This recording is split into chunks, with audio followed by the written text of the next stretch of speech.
Are you searching for the best in online black radio? Then go to blacktalkradionetwork.com, helping you filter through the noise. Real talk, black talk.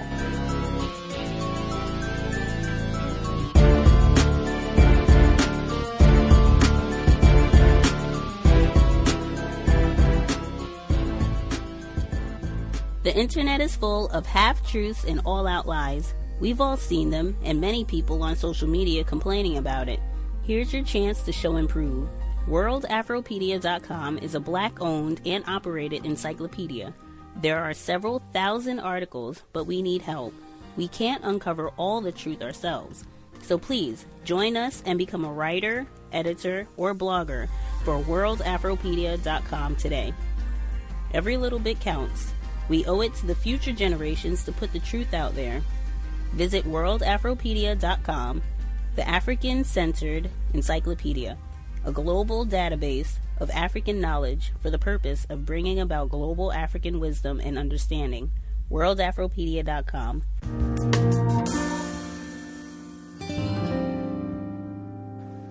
And with Nurse Rivers, I was at great pains to try to get it right. I'll tell you a story. This story is not in the book. When she finally agreed to be interviewed by me, what I did was not interview her at first. We spent 3 days together, the better part of 3 days, and what I asked her to do was to just drive around Macon County with me, take me to the places that were the roundup stations where they would gather the men, take me to these little black churches in Shiloh and Warrior Stand and these places that, were in the middle of nowhere, and just let me see the study through her eyes and tell me stories, And we would go down these dirt roads and we'd be in pine thickets, and then we'd break out of the pine thickets and there would be the cotton growing up to the shotgun shacks, and every turn of the road seemed to trigger a memory. And she was a great storyteller and a warm, charismatic person. And in one of these turns, we came to the classic shotgun shack, and there's an elderly black gentleman black guy sitting on his porch, and she said, "Stop the car." So we stopped the car, and she yells at him, Ned, I see you." And he gets up, and his hair is absolutely as white as the cotton. His posture is ramrod straight. He's got cataracts that look like milk duds, or white milk duds in his eyes. And he's got a cane, and he starts coming toward her, screaming at the top of his lungs, Nurse Rivers, you come back." And they go up and they hug each other. And he says, "How come you don't see us no more? You are a nurse." And she says, Shut up, Ned. You can't have me and the money too." He'd gotten the settlement. "You can't have me and the money too." And they hugged each other. And I thought, Lord God, what do I do with that scene I just saw? I also saw Nurse Rivers when we were in Tuskegee. We would go back usually to this one cafe for lunch. And I saw her neighbors, the townspeople, black Americans, cross the street and not walk on the same side of the street with her. I saw her shunned. I saw both things. And I saw Nurse Rivers with the kind of, dignity trying to keep her head up, because she had spent her whole life, in her mind, thinking she did good, and she had to confront the fact that what she did was moral suicide. When I interviewed her, and I didn't put this in the book, but when I interviewed her and we finished the interview, something came up. Several times as we drove around, she would say something like, "Well, maybe we did do some things wrong, but people don't know how much good we did. And they don't know, maybe we did some," and I would cut her off. And I'd say, "I don't want to hear what you did wrong. I just want you to tell me about how it was. Just tell me stories." So after I turned off the tape recorder and gotten up, and I looked one last time over my shoulder, because in the little couch in her immaculate, neat little house, on the wall, over the couch, was a photograph of Martin Luther King and a framed copy of the Florence Nightingale Pledge. Those two things. And I had looked at those one more time, and I had turned around to her, and I said, Nurse Rivers, a couple of times you've started to say something, and I've been unspeakably rude. I've cut you off each time. I said, I'd be very grateful if you'd tell me now what you thought was wrong. And she said, and her lip was quivering, and she was trying so hard to maintain composure. She said, oh, Dr. Jones, we should have told those men they had syphilis, and God knows we should have treated them. She's the only person connected with the experiment that I know of who's made any kind of recognition of that wrongdoing. And I wrote a piece recently for a kind of retrospective at Tuskegee, and in that piece I called it Of Forgiveness. And I said, I hope that part of the legacy of Tuskegee will be forgiveness for Nurse Rivers, because she lived then for the rest of her life with the moral catastrophe that was her life. But when I think about her, a friend of mine who's a black African-American historian, when I wrote that book, called me, and we had an angry conversation. He said, the trouble with you, Jones, is that you're a goddamn guilty Southern liberal. And you don't know evil when you see it. That bitch was evil. Context of White Supremacy. Gus T Renegade in for another broadcast, hopefully to share constructive information on the system of white supremacy. Today's date, Friday, May 20th, 2016. So I have been told. That was author Dr. James H. Jones. He wrote Bad Blood, which is, I think, widely recognized as one of the best volumes. If you want to study the notorious Tuskegee syphilis experiment, he was a guest on the program in 2012. That segment was not from his visit to the program, but that is the way that we began the broadcast and had him kind of explain more about his thoughts on Nurse Rivers. He was able to interview Nurse Eunice Rivers, black female, who was one of the low-level participants in this study that went on for about 4 decades in Alabama. Tuskegee syphilis experiment is coming up in this week's reading of Harriet A. Washington's Medical Apartheid. We will not waste any more time. We will hop right to it. Context of White Supremacy, 5th installment. Medical Apartheid, Harriet Washington, audio segment number 1. Watching the bones. For many, the final manifestation of medical racism is the post-mortem display of African American bodies. Without their consent, stuffed, mummified, or skeletal black bodies have been displayed in doctors' offices, anatomy laboratories, museums, traveling sideshows, and even private businesses. Some libraries and physicians still possess books bound in the skins of African Americans, souvenirs that were typically bought from grave robbers. Even in death, African Americans were bought and sold. They put my mother on display like a monkey in the zoo, complained retired Brooklyn teacher Frances Oglesby in 2001, as she announced her suit against the Medical College of Georgia for the return of her mother's remains and $800,000 in damages for pain and suffering. All that remains of Oglesby's mother, Bessie Wilburn, is a skeleton that has hung on display for half a century in the pathology laboratory of the same school that hid African American bones in its basement. However, Wilburn, a poor, frail African American woman who lived in Lincoln County, 60 miles northwest of Augusta, was consigned not to obscurity, but to display as an object of horrible wonder. Why? She suffered from Paget's disease, a bone disorder that deformed her skeleton so monstrously that she died of the ailment in 1950 at age 28. Augusta surgeon Peter B. Wright fully explored Wilborn's crippling bone deformities when he performed her autopsy, which he vividly described in a 1951 Journal of Bone and Joint Surgery article. Wright then removed the flesh from her body and reconstructed her skeleton, which he displayed at that year's winter meeting of the American Academy of Orthopedic Surgeons in New York City. Her bizarrely arresting bony cage won Wright a medal for originality. Wilborn's family thought she had been buried. After Oglesby sued, the MCG eventually agreed to return Wilborn's remains and pay for their burial. But on her lawyer's advice that this would destroy evidence central to her suit, she refused.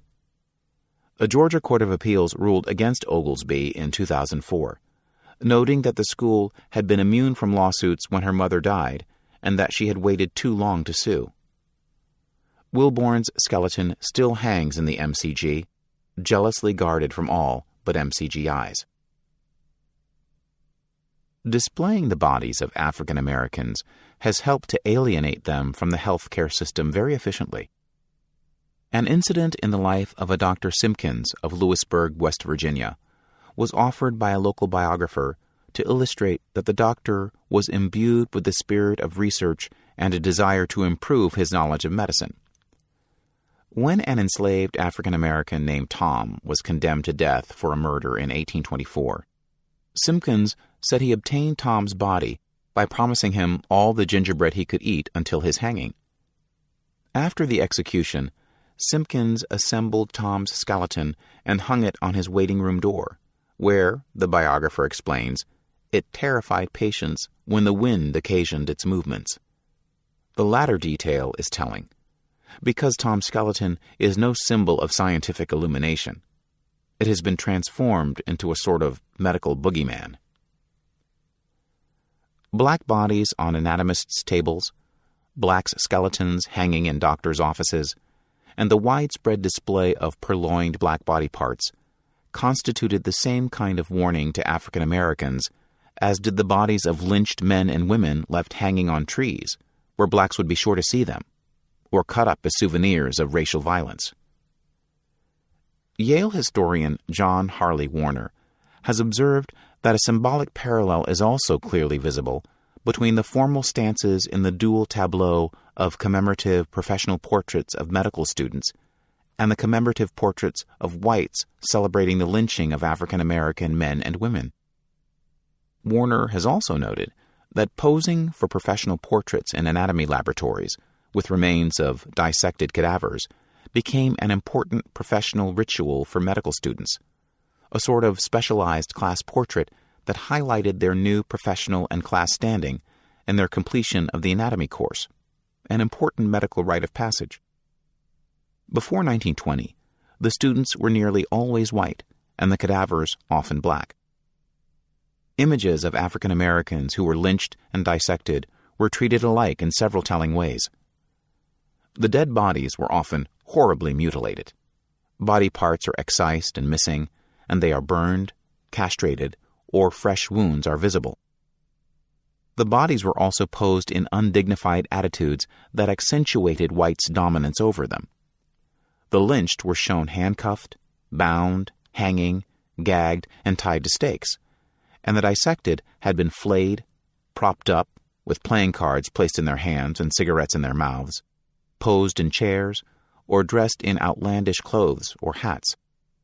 The dead bodies were often stripped nude, or partially so, while the revelers tended to be well, even festively dressed. The white groups project an air of jubilant camaraderie and tend to look directly at the camera in an unself-conscious, even proud manner. Souvenir images of both types were often distributed in the forms of photographs or postcards of the anatomists or lynchers with the body. Actual body parts, such as fingers, ears, patches of skin, and bones, were seized, sold, and collected as souvenirs. Lynched bodies and grisly human souvenirs served as warnings to blacks that whites could torture them, murder them, and defile their bodies with impunity. Any African American, literate or not, could read the same clear warnings in professional portraits of groups of jocular white physicians and physicians-to-be posing with flayed, dissected black remains. The disrespectful use and display of black cadavers by white medical students is a recurring motif in physicians' writings. During the 1850s, Dr. Henry Louis Clay, a Southern physician with a literary bent, published many raucous accounts of medical exploits by a fictional alter ego. In one tale, Dr. Madison Census, Lewis's protagonist, is a medical student who is secretly enraptured with the daughter of a Kentucky scion. Census ventures into the basement of his school where he spies a group of corpses, including that of a mother and infant. I strove to depart, but something formed a bond of association between that dead nigger baby and myself, which held me to my place, my gaze riveted upon it. I wanted just such a subject, one I could carry up in my private room and dissect whilst I was waiting for my meals, something to while away my tedious hours with. On impulse, he steals the body, hides it beneath his coat, and darts into the street, where he unexpectedly encounters his intended and her father and collides with them, spilling the dead black baby at their feet. My cloak opened as I fell, and the force of the fall bursting the envelope, out in all its hideous realities rolled the infernal imp of darkness upon the gaze of the laughing but now horrified spectators. Lewis's other disturbing tales also feature medically abused black bodies, including one in which he hides the face of a hair-lipped albino Negro in his rooms to frighten a snooping landlady. Even Mark Twain's classic Adventures of Huckleberry Finn includes a tale of terror in which Jim, Huck's 40-year-old black companion, is forced by his medical student owner to warm up a corpse he cannot see on a dissecting room table in a completely darkened room to get him soft so he can cut him up. Interestingly, this tale is now deleted from most editions of this book. Such narratives unveil the social acceptability of treating black bodies disrespectfully, and the widespread understanding that the corpses used for anatomical dissection were black. In Dr. W. J. McKnight's memoir, The Pioneer Doctor, Recollections of a Body Snatcher, he regales readers with tales of his years as a cadaver procurer, including a section entitled, How I Skinned the Nigger. One especially repugnant tale manages to combine racism with implied sexual aggression and actual medical cannibalism. His fellow medical students play a prank upon McKnight by placing a cadaver in the bed of his darkened bedroom. Sliding into bed, he feels the body, turns on the light, and sees that the cadaver is that of an African-American woman, whom he dubs Black Sue. Admiring neither her color nor her temperature, he exacts his revenge by cutting flesh from her body and arranging for it to be cooked and served to his tormentors. Such cadaver stories reflect the importance of enduring anatomy and dissection as a rite of passage and bonding ritual for medical students.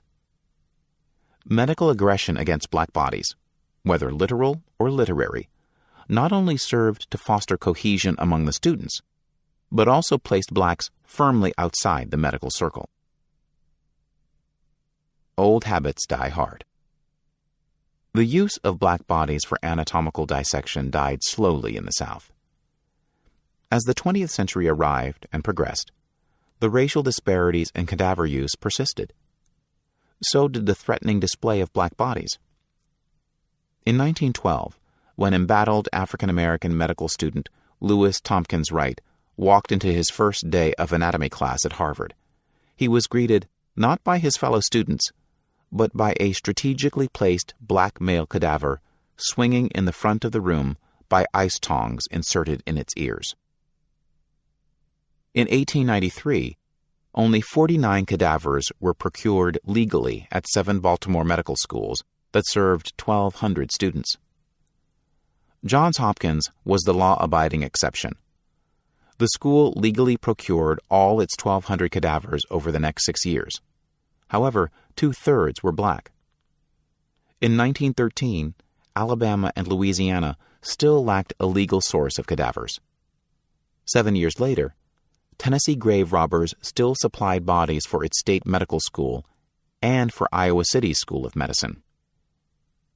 A 1913 survey of 55 medical schools determined that a large majority obtained most of their bodies for dissection from almshouses. Other major sources included hospitals and tuberculosis sanitaria. As late as 1933, Dr. W. Montague Cobb conducted a survey for the American Association of Physical Anthropologists, which revealed that many Southern medical schools of the early 20th century still used only black cadavers for teaching anatomy. By about 1967, in the period during which Addie Mae Collins's body was buried, 47 out of 87 schools received less than half of their bodies through volunteers and family donations. The rest were supplied by entrepreneurs. Compared to the past, in which African Americans constituted the majority of such bodies, anatomists assure us that today no such ethnic disparity exists. But there is no way to prove this because no federal oversight agency exists and no ethnic data are recorded. Moreover, anatomy professors involved are reluctant to discuss the provenance of the bodies because each time an expose hits the newspapers, donations fall. In 1968, the Federal Uniform Anatomical Gift Act, UAGA, was implemented to modernize the distribution of cadavers for medical use, and each state has its own version of the UAGA statute. Today, cadavers are used not only for medical school anatomy laboratories, but also for scientific research and specialized surgical training. So the laws also govern the distribution of cadavers to mortuary schools, feet to the schools of podiatry, heads to plastic surgery residency training programs, and so on. The laws that dictate the distribution of bodies still foster disparities based upon income, class, and race. In general, the bodies that are used for anatomical dissection and research without the person or his family's permission are today's version of the friendless poor, the homeless, and proportionately more blacks than whites are homeless. Another group whose bodies are relatively likely to be donated are poor persons whose families cannot afford to bury them. According to Todd Olson, M.D., professor of anatomy at the Albert Einstein School of Medicine, these persons are more likely to be minority group members, but he could provide no statistics to support this. Thus, the disparity still exists, but in a less dramatic form. Once, black bodies in many anatomy laboratories outnumbered white ones. Now they do not, but they remain present in numbers that are larger than their representation in the population. No one has documented how much larger, but the troubling disproportionate prevalence of black body parts, such as organs, corneas, and other tissues, is suggestive that blacks also make up a greatly disproportionate number of the entire bodies that are used in research. An overrepresentation of black body parts and organs in transplantation and in industry is driven by legal and medical policies, such as the 1987 amendment of the UAGA, which licensed the non-consensual retrieval of body parts. Medical policies include bias in organ recruitment and human leukocyte antigen, HLA, matching requirements, which exclude more black than white organ recipients, and thus render transplant kidneys unavailable to blacks, but not to whites. Legal bias also exists in the form of presumed consent statutes, which were enacted in the 1980s to increase the number of organs donated for transplantation, and which in practice provide black body parts without the consent or knowledge of the decedents of their families. 29 states allow the coroner or his representative to collect or harvest tissues and organs for transplantation and research via various presumed consent statutes, which presume that the decedent would want to donate his body parts. However, many blacks do not wish to donate their bodies and body parts. Only 5% of black Americans surveyed by DePaul law professor Michelle Goodwin considered presumed consent a legitimate source of organs. 86% of the blacks she surveyed thought that presumed consent should be illegal. It is blacks whose organs and tissues are most likely to be appropriated via presumed consent by coroners after autopsy, because coroners autopsy the bodies of persons who die in catastrophic accidents or homicides, and during the same period that the presumed consent statutes were enacted, the homicide rates of blacks and Latinos skyrocketed. Since 1980, black Americans have remained 6 to 8 times more likely than whites to be murdered. I am in no way suggesting that this predominance of black body parts was deliberately engineered, but the confluence of presumed consent statutes and the appearance of black homicide victims on coroners' tables explains why their organs and tissues dominate body part scandals. For example, in 1997, the Los Angeles Coroner's Office was found to have sold more than 500 pairs of corneas a year to the Doheny Eye and Tissue Transplant Bank. 80% were of blacks and Latinos whose corneas fetched a profit of 1,000%. Theoretically, at least, persons may opt out by preventing the harvesting of their own or their loved one's organs, if they know how and where to lodge objections before death. But few people in the affected 26 states know about the laws, which means that they cannot opt out. No public service announcements alert people in affected states, as they alert people of the option of organ donation and of the possibility of signing one's license in order to donate organs. The same high rate of homicide that delivers blacks to coroners' tables can ultimately deliver them to those of anatomists, because coroners also supply medical learning institutions through the provisions of the UAGA.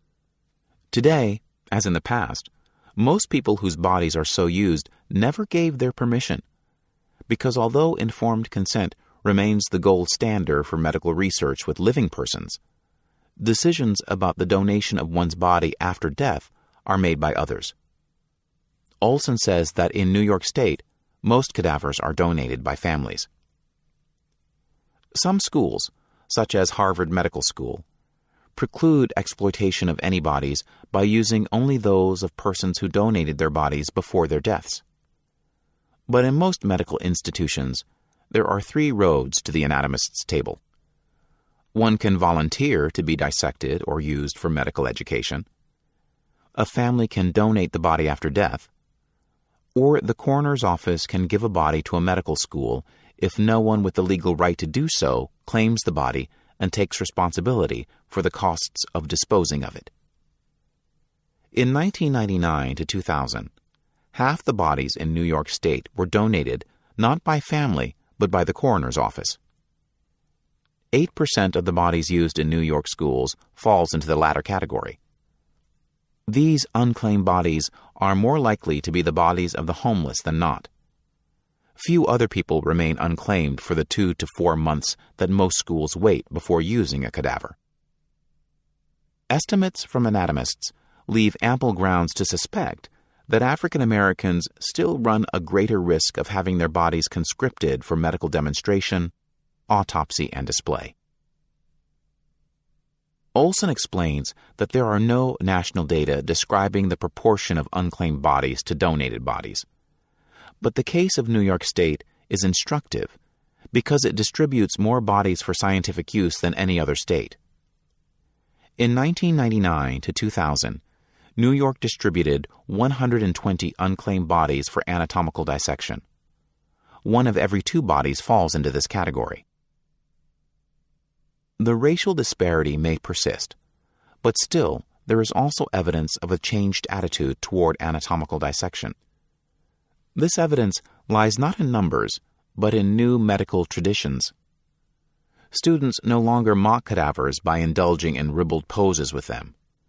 The gruesome genre of stories medical students tell themselves about anatomy class experiences has persisted, but no longer exclusively features disrespectfully treated blacks. Most hopeful is a new tradition, the anatomical memorial service. In the 19th century, the Medical College of Georgia and other schools blindly tossed the bones of African American dissection subjects into its basement.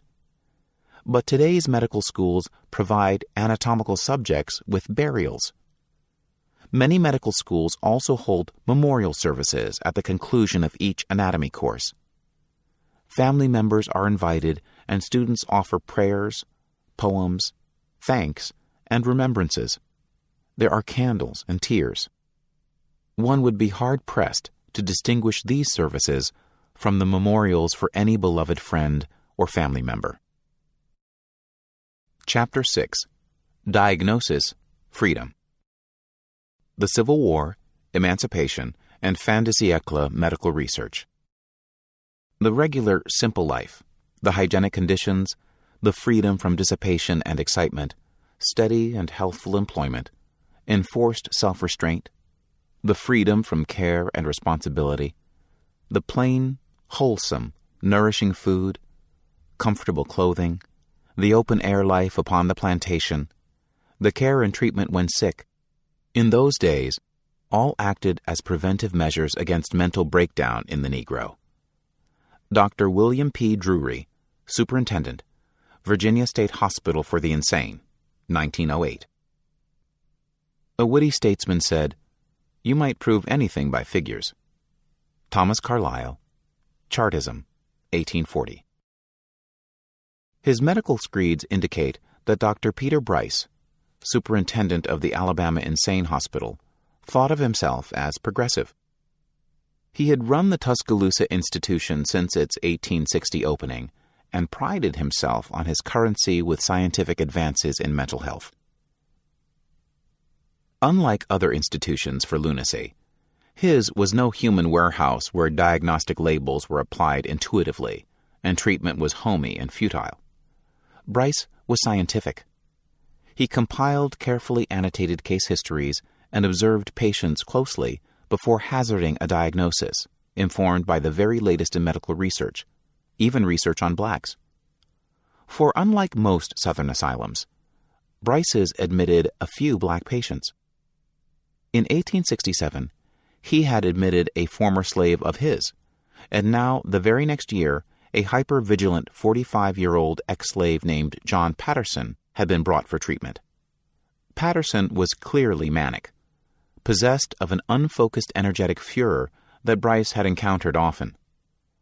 The doctor believed that, as with other blacks with this condition, the psychological pressure of caring for himself, when Patterson possessed neither the intelligence nor the judgment to do, had proved too great, and Patterson had sunk into madness. Hence, Patterson's mania could have only one cause. Diagnosis? Freedom, wrote Bryce. However, Patterson's medical history belied this diagnosis, because Bryce meticulously documented the course of Patterson's mental illness over the previous dozen years, and Patterson had been free for only 5. The pressures of freedom could not have caused his illness. But even had Bryce recognized the glaring illogic of his diagnosis, he might not have been swayed. After all, he had the weight of medical research behind him. As the Civil War approached, social changes laid heavy siege to the institution of slavery. There were still far more enslaved blacks than free, yet the specter of Negro freedom haunted Southern culture. In 1800, Washington, D.C., one of the most important slave markets in the country, was already thronged with 6,152 free blacks. By 1840, its 8,361 free blacks dwarfed its population of 4,694 slaves. By 1860, free blacks there outnumbered black slaves by more than 3 to 1. There were other intimations that American slavery was doomed, such as the panic generated by the escalating slave rebellions. The deaths of 57 whites in Virginia's 1831 Nat Turner revolt radiated shockwaves and engendered desperately repressive legislation throughout the slave-holding South. Some states, such as Tennessee, even forced free blacks to leave. Perhaps the unkindest political blow of all was delivered by Thomas Jefferson's grandson in 1831, when he introduced a bill in the Virginia legislature to abolish slavery. It was defeated by only 7 votes. By 1840, the South's grip on slavery was loosening, but its non-diversified agrarian economy, political power, and medical advances remained utterly dependent upon an unpaid labor force. However, even more was at stake, because the burgeoning ranks of free blacks upped the ante in an all-or-nothing game of social Darwinism. Without the restraining effects of white control, the pro-slavery camp argued, Negroes and mulattoes would outbreed whites in short order. Indeed, the official count of mulattoes had leaped at least 50% in just 30 years, and this number represented only the acknowledged progeny of black-white matings. Southern whites feared that a proliferation of free, pale-skinned mulattoes would soon efface the all-important social boundary between white and black, rendering whiteness meaningless. Years earlier, they had frequented white Negro exhibits in circuses to experience a frisson of delicious revulsion at a distance, a Coney Island of the Southern mind. Now, the threat of the white Negro was too common and too immediate to entertain. The scientific racists rode to the rescue by explaining that mulattoes were too weak and infertile to infiltrate and replace whites. Dr. Josiah Nott was the most off-cited articulator of this frail mulatto theory. In his paper, The Mulatto, a Hybrid, Probable Extermination of the Two Races if the Whites and Blacks are Allowed to Intermarry, Nott explained that mulattoes were an infertile, weak species who died at a younger age than did whites and whose progeny were born feeble. Thus, a mulatto's family line would die out long before the visible evidence of a black forebear became undetectable. Of course, slavery advocates came from disciplines other than science or medicine. Legal minds scaled the mountain of constitutional support for slavery. Philosophers expounded upon the natural law that made blacks inherently subservient to whites. And spiritual leaders cited reams of biblical and moral sanctions for enslavement. But scientific medicine was beginning to trump other philosophies. Scientific theories of racial inferiority had strongly informed the entire nation's medical perception of African Americans as befitted for slavery, if only because few scientists outside the South troubled themselves to investigate. However, by the 1840s, the larger American social climate was inimical to slavery. The North's industrialized economy no longer depended upon cheap Southern labor, and the rest of the nation had grown jealous of the political power that the 3/5 clause imparted to the South. Its slave population allowed Southerners to control Congress. International opposition to slavery had made it an institution truly peculiar to the United States. The nation had become a lonely Western trafficker in human chattel. The medical rationale for slavery, that inferior and feeble blacks were simply unable to govern and care for themselves, was derided as insular and self-serving, and counted few active sympathizers outside the South. In this contentious climate, the 6th U.S. Census of 1840 began enumerating whites and free and enslaved blacks. For the first time, the census also undertook to count the insane and idiots, 19th century argot for the mentally ill and intellectually challenged. Racism by numbers. When the census was completed, no one was prepared for its revelations. It enumerated 17 million Americans, of whom 3 million were black. But far more important, it revealed that free blacks suffered far worse health, especially far worse mental health, than did enslaved blacks, who enjoyed low rates of disease and suffered almost no mental illness.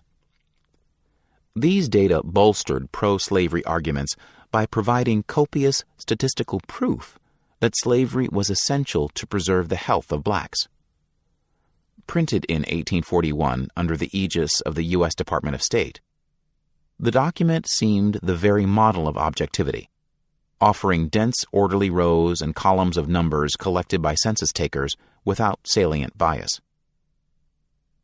Census data consistently documented how free blacks died sooner and suffered dramatically higher rates from every known disease, including tuberculosis, malaria, pellagra, and the final stages of syphilis.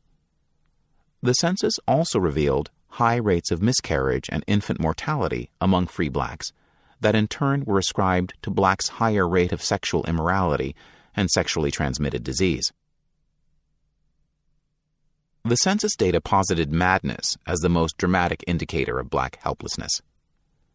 The North and South held equivalent rates of insane and idiot whites, but not of mentally defective blacks. 1 out of every 1,558 blacks in the South was an idiot or insane, but 1 out of every 144 Northern blacks had similar mental problems. Thus, mental defects were 11 times more common among free blacks in the North than among slaves. Even the northern state with the lowest percentage of insane blacks, New Jersey, had twice the black insanity rate of Delaware, the southern state with the highest rate.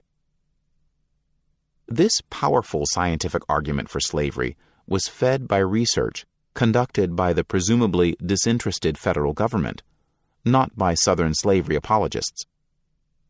Slavery's defenders quickly roused themselves to explain to naive Northerners the dangers of freedom for the sickly freedmen of the North, who sank into debilitating insanity when faced with having to provide for themselves, or indeed to undergo any of the pressures of daily life that whites managed as a matter of course.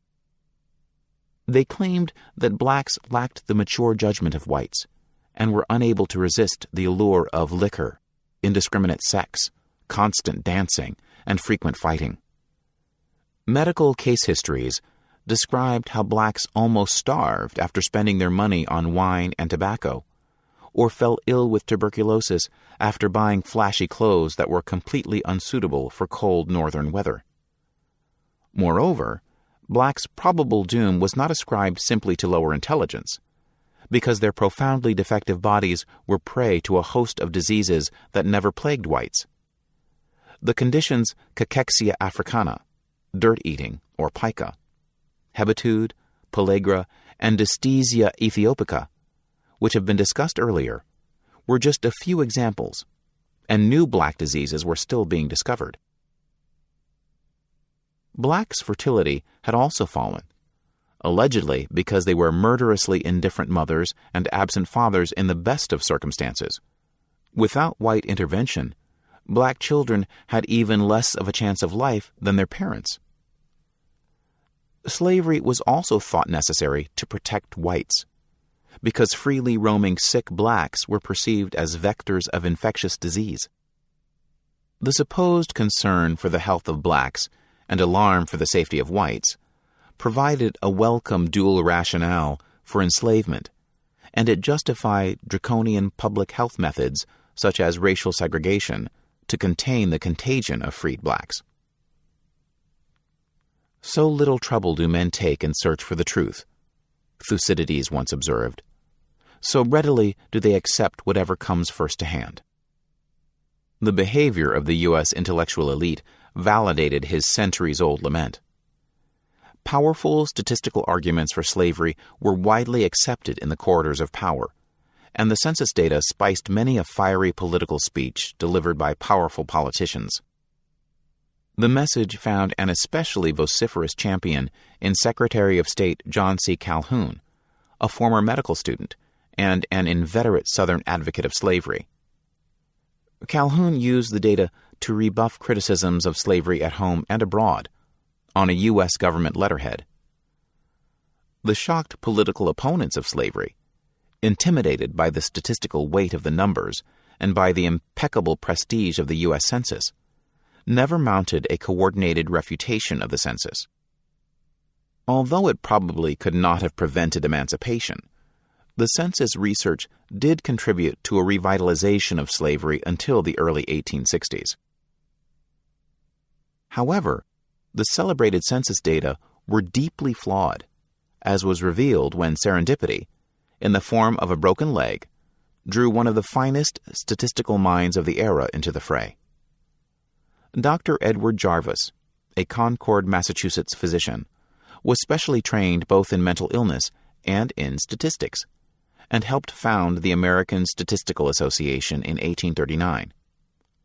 But the next year, the peripatetic physician was ordered to bed with a fractured leg, and, bored, he began to peruse the census report.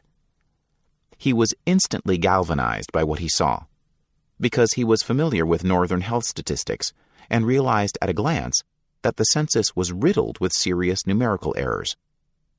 Jarvis investigated and found that the census was a fallacious and self-condemning document, a mixture of accidental and intentional falsehoods. Jarvis, who was white, sagely refused to be drawn into debates about the merits or logic of scientific racism. Instead, he spent months analyzing the enumeration of black and white inhabitants and their health status. Jarvis compared these to independently verified data describing northern towns, their inhabitants, and the mental health profiles. He emerged with a catalog of misinformed calculations and the deliberate insertions of hosts of fictitious numbers. Some northern towns that had no black residents at all were credited by the census with insane Negroes.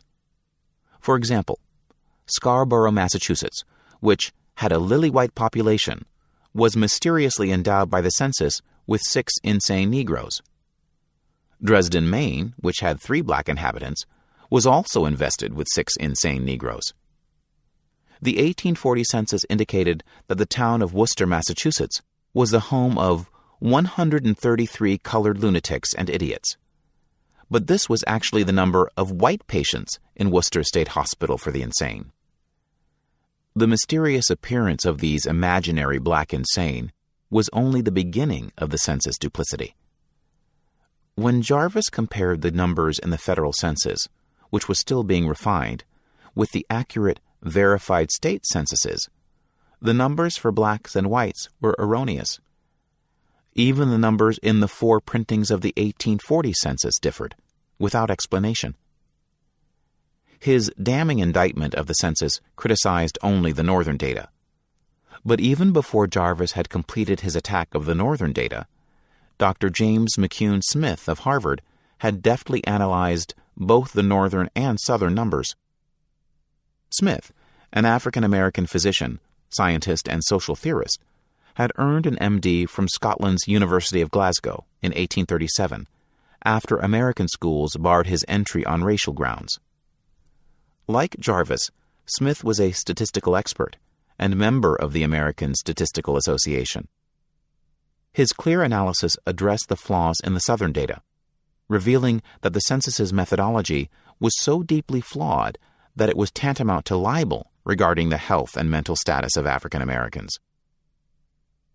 Smith understood that black mental illness was destined to be under-enumerated in the South, where there was almost no accommodation for the diagnosis and mental health treatment.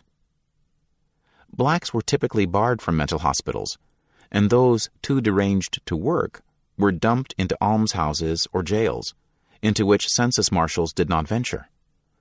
Enumerators took on owners' word that his slaves were healthy, by which owners meant not emotionally healthy, but simply fit to work. Making the all-important racial assessments was a quixotic task. Census marshals had been told to go from house to house and to make note of every occupant to determine his or her race, either white or colored, and health status. Such a simplistic assessment of people who were varying mixtures of Native American, African, and European was a Herculean task in itself, and determining race was made futile by such laws as the 1/8 rule or the 1-drop rule, which tended to assign a colored label to anyone with discernible or known African heritage. Although race was hard to gauge visually, census takers accepted a neighbor's assessment or simply glanced at a member of a family to determine its race, with predictable results. Take Jack Coon of Alabama. A federal census marshal had listed him as white in 1850, but that year's state census recorded him as a mulatto freeman. In the 1860 U.S. Census, Coon was listed as Indian. It was similarly difficult to determine health status. Diseases such as syphilis, cholera, and pellagra were largely racialized, and whites who suffered from them were loath to admit it. Meanwhile, diseases such as syphilis were ascribed to blacks en masse. An owner's complaint that all his slaves were sexually immoderate and syphilitic was taken literally. Even legal status could deceive. Some planters misrepresented their slaves as free persons to avoid taxes.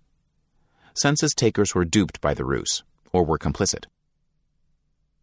On May 3, 1844, Smith submitted to the United States Senate a memorial, a shrewd analysis of the census document, denuding its many fallacies and reducing it to an absurdity.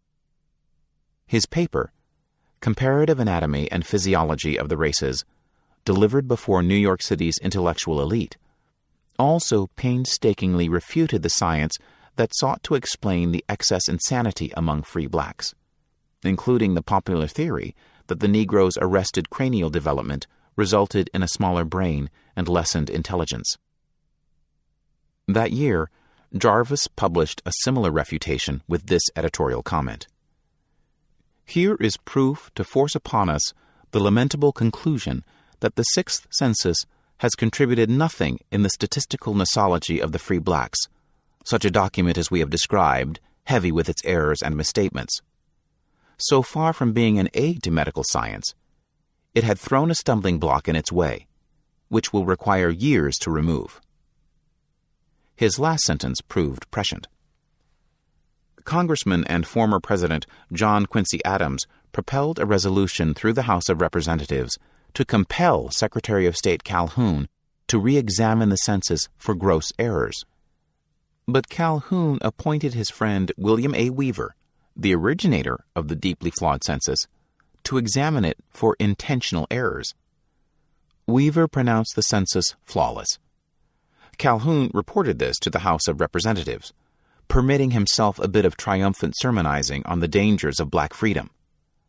So far from bettering the condition of the Negro or African race, by changing the relationship with the European in the slave-holding states, it would render it far worse. It would indeed, to him, be a curse rather than a blessing. This manipulation of public health data, specifically in furtherance of a racial agenda, illustrates that public health and medical research are not mutually exclusive. Worse, the erroneous figures and conclusions persisted in medical journals. In 1851, the august American Journal of Insanity reprinted without comment an article asserting the following: "It is obvious, taken from the following schedule," taken from the 1840 census, "that there is an awful prevalence of idiocy and insanity among the free blacks over the whites, and especially over the slaves. Who would have believed without the fact in black and white before his own eyes that every 14th colored person in the state of Maine is an idiot or lunatic?" But finally, war achieved what science would not. It doomed slavery. Without sanctuary. Military medicine proved inadequate in the face of the legendary carnage wrought by the war between the states. 88 of every 1,000 white volunteer soldiers in the Union Army died, but proportionally 1.5 times more black Union soldiers, 148 per 1,000, succumbed. One Northern officer declared, "You can't replace these white boys, but if a nigger dies, all you have to do is send out and get another one." Still, it was much safer and healthier to be a black soldier than a black civilian. Most slaves fled the plantations when the war began, and most free blacks fled the South. This internal nation of homeless roamed northward, hungry, tattered, sick and penniless, seeking safe harbor. As the Union Army drove back the boundaries of the Confederacy, it initially took control of 750,000 black people. The government assigned responsibility for their care to the reluctant Union Army, which argued that it had neither the resources nor the expertise to give the refugee blacks the care they needed. Nevertheless, during its peak year, 1866, the Army's Freedmen's Bureau health system comprised 46 field hospitals, 52 colonies, asylums, and dispensaries, smaller clinics, 118 physicians, and 406 hospital attendants. Waves of sick blacks were herded into camps without adequate nutrition, sanitation, or medical care. Only 138 physicians ever cared for the 1.1 million freemen who eventually lived in the camps, and many of these doctors expressed disdain for the black animals, as at least one doctor called the contraband in front of relief workers. Some flatly refused to care for them. The results were predictable. 1 out of every 4 freemen died in the camps. Many died of rampant infectious disease, especially tuberculosis. Infant mortality, which had always run high among enslaved blacks, swelled exponentially. The African American refugees themselves staffed and ran the camps, but always under the Argus eyes of paid white administrators. The high disease and death rate, primitive medical conditions, and callous attitudes of some camp physicians further fed African American distrust of medicine. When the war ended, Martin L. Delaney, M.D., who had distinguished himself as an officer and surgeon during the war, headed the Freedmen's Bureau, but its medical services were sabotaged by a lack of financial support. When the freemen's camps dissolved, no public health support replaced them. Poverty and desperation trapped Southern blacks into an insidiously indirect new form of slavery, sharecropping. The exploitative, abusive medical care of slave owners was replaced by no medical care at all for most poor blacks, and disease and death ran rampant through black populations. However, 19th century scientific medicine, bolstered by census data, perpetuated the belief that blacks' inherent inferiorities, not exposure, starvation, and neglect catalyzed by wartime privation, caused their public health disaster. The censuses of the postbellum decades not only perpetuated but also expanded upon the racial libels of the 1840 documents. However, their principal foci were physical illnesses, not mental. By the time of the 8th census, that of 1860, Superintendent Joseph C. G. Kennedy was predicting the certain demise of black Americans. By the census of 1890, the black birth rate had fallen in relation to that of whites. Life insurance companies considered blacks uninsurable, and black extinction was actually predicted for the year 2000. These predictions dwelled upon the inherent and immutable physical inferiority that doomed the Negro and offered frequent predictions of his extinction. Census analyses ignored many environmental and external causes of illness among blacks, and blacks were held to be inherently susceptible to venereal diseases and to such black diseases as pellagra and imaginary diseases such as hebitude, drapetomania, and struma africana. The theories promulgated by the census takers were essentially updates of the old polygynist view that held such diseases to be immutable elements of blacks' evolutionary lot, and maintained that races could not survive outside their climates of origin. For example, the British anthropologist James Hunt claimed in 1863 that blacks could not live north of the 40th longitude, and that death would ensue at such a rapid rate that they would perish like monkeys and lions in a zoo. Therefore, the census apologists saw preventive and corrective measures such as better housing, health care, and nutrition as futile. This tendency to see environmentally and socially triggered illnesses as inherent defects of blacks is a troublingly persistent trend in American medical research. One of the delicious paradoxes of quantum physics is the Heisenberg uncertainty principle, which warns that the very act of measurement changes the entity being measured, destroying the accuracy of the data. Similarly, the census's methodological clumsiness, accidental and intentional, horribly distorted the image of the African American for decades. Yet the chief distortions of the census were intentional falsehoods, and these constitute yet another powerful example of how scientific fraud and abuse have often been traveling partners when it comes to research into African American health. A successive assortment of mental health and intelligence theories were adopted, proved, and then discarded through the end of the century. These theories shared two constants. They were all detailed numerical assessments that indicated the lower intelligence of blacks, and they all measured a fixed attribute that could never be improved. Phrenology, for example, involved determining personality, including a propensity to violence, by interpreting the shape of the head. Intelligence was gauged by measuring the size of the brain, either directly or by measuring the cranial capacity of a skull. Scientists compared the values for various races, and each found the lowest intelligence in blacks. Furthermore, each detailed numeric was determined to be static and immutable. The same arguments for black mental inferiority that had kept slavery on life support were now applied to support claims of innate black physical inferiority. Blacks were also seen as a danger to whites and a vector of infectious disease because more blacks were now living in cities. In 1890, 12% of the 7.5 million African Americans lived in cities, although only 4% had been urban in 1860. Many spent most of their time in white households as domestic servants. Thus, the advent of the 20th century saw a complete reversal of a basic mantra of scientific racism.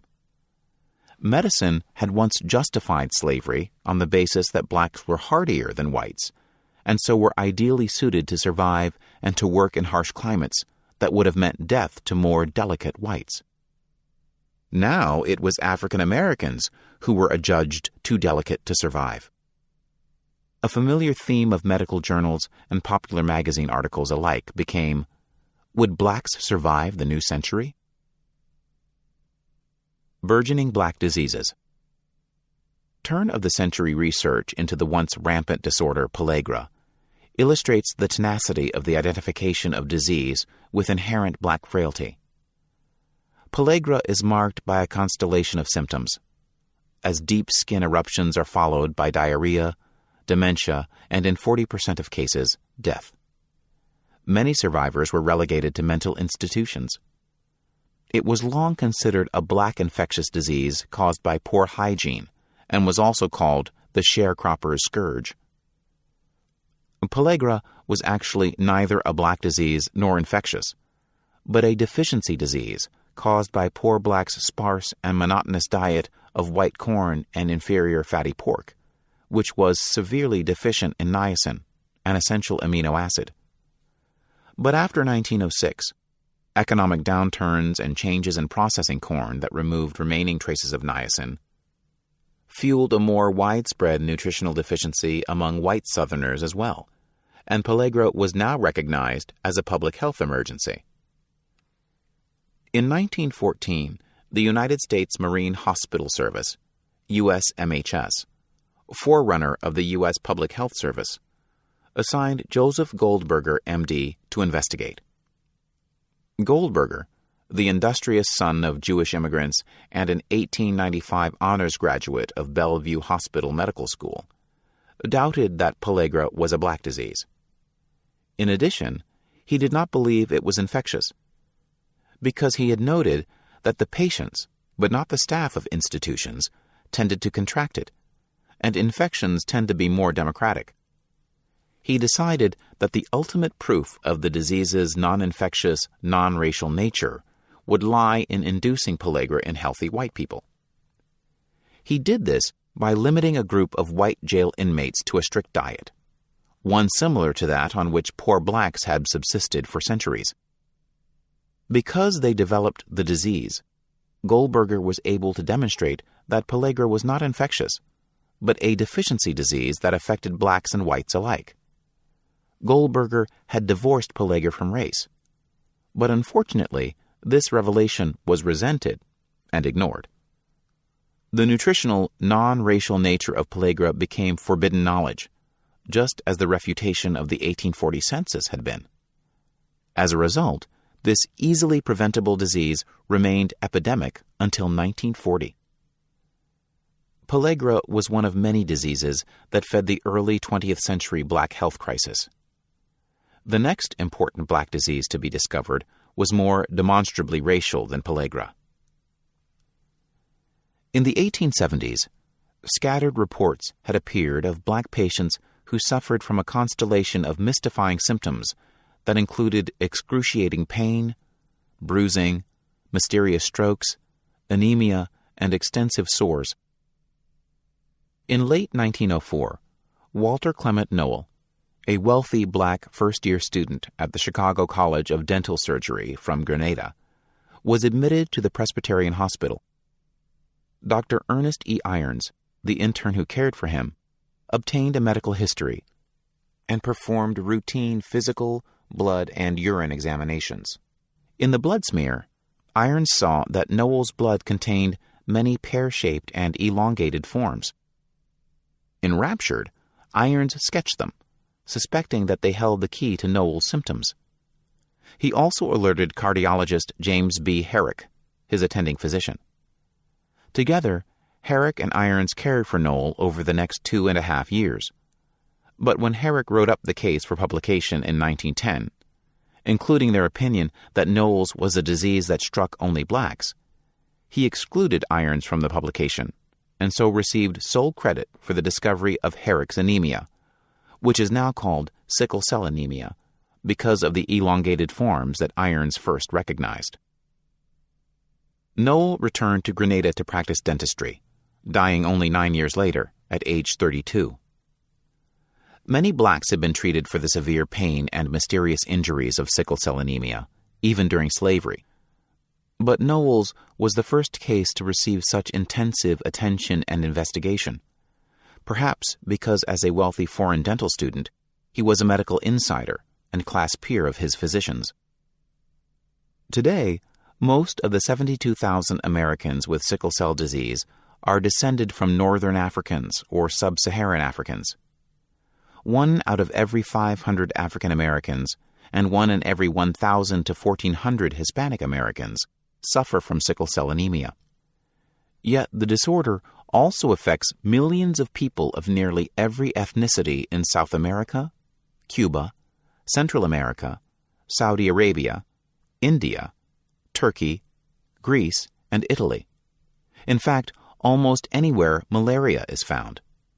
For the common denominator of sickle cell disease is not race, but living in proximity to the malaria-bearing Anopheles mosquito. Possessing a gene for sickle cell disease affords protection against some strains of malaria, and so people with this gene have an evolutionary advantage in areas where malaria is prevalent. U.S. whites suffer from sickle cell anemia as well, but it is often misdiagnosed as a related blood disease. And when the occasional white person is accurately diagnosed with sickle cell anemia, this is still presumed tantamount to the discovery of an occult black biological heritage, rather than simply a case of the disease in a white person. However, within a decade of its identification, the erroneous belief that sickle cell anemia strikes only blacks became firmly entrenched, thus reinforcing belief in the inherent inferiority of African Americans. African American physicians did not passively accept damning indictments of black physiology. The slowly increasing number of black physicians, among others, rose to the challenge by establishing hospitals where blacks could obtain medical care. Daniel Hale Williams, who performed the first successful open-heart operation, founded Provident Hospital in 1893. In 1897, Dr. Alonzo McLennan opened a hospital and nurse training school, and by 1916, Dr. Matilda Evans of South Carolina had opened 3 different hospitals there. Eventually, 7 African American medical schools joined these to provide the long-awaited entree to medical education for African Americans. But in 1910, a single research report felled the schools. In 1908, the Carnegie Foundation for the Advancement of Teaching invited the influential Dr. Abraham Flexner to critique the nation's 147 medical schools. When Flexner's report was published 2 years later, it damned all but 2 black medical schools, Howard and Meharry, as substandard, sounding the death knell for the others, which subsequently found it impossible to attract funding. By 1924, only Howard and Meharry remained open. Even in the midst of doomed black hospitals and shuttered medical schools, these medical guardians actively refuted the allegations of inherent physical and mental inferiority. The story of how such African American healers and researchers affected the trajectory of American medical research with blacks is related in several works, such as A Century of Black Surgeons, The History of the Negro in Medicine, and Making a Place for Ourselves. An important group of socially conscious white Americans made promising overtures as well, including physicians, leaders of institutions such as Metropolitan Life and North Carolina Life, which supported black health programs, and private philanthropies, such as the Rockefeller Foundation and the Julius Rosenwald Fund. The Rosenwald Fund would soon turn its attention to infectious disease among blacks by initiating a fateful syphilis control program in Macon County, Alabama, the home of Tuskegee University. Context of white supremacy. We got a clean ending on that segment, so we will start on Chapter 7. Don't need a page number. The second audio segment will pick up on Chapter 7. We are making excellent time getting through this book. By the conclusion of this week's study session, we will almost be at the halfway point, and I thought this book was going to take us much longer to get through, and we will almost be halfway done by the end of this week. So great time. Hope folks are enjoying, learning a lot. Fantastic read from Miss Harriet Washington.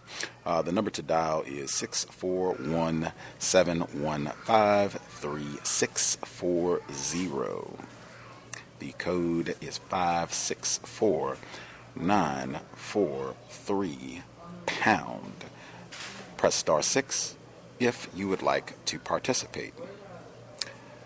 That number again, 641-715-3640, and the code is 564-943#. Press star 6 if you would like to participate.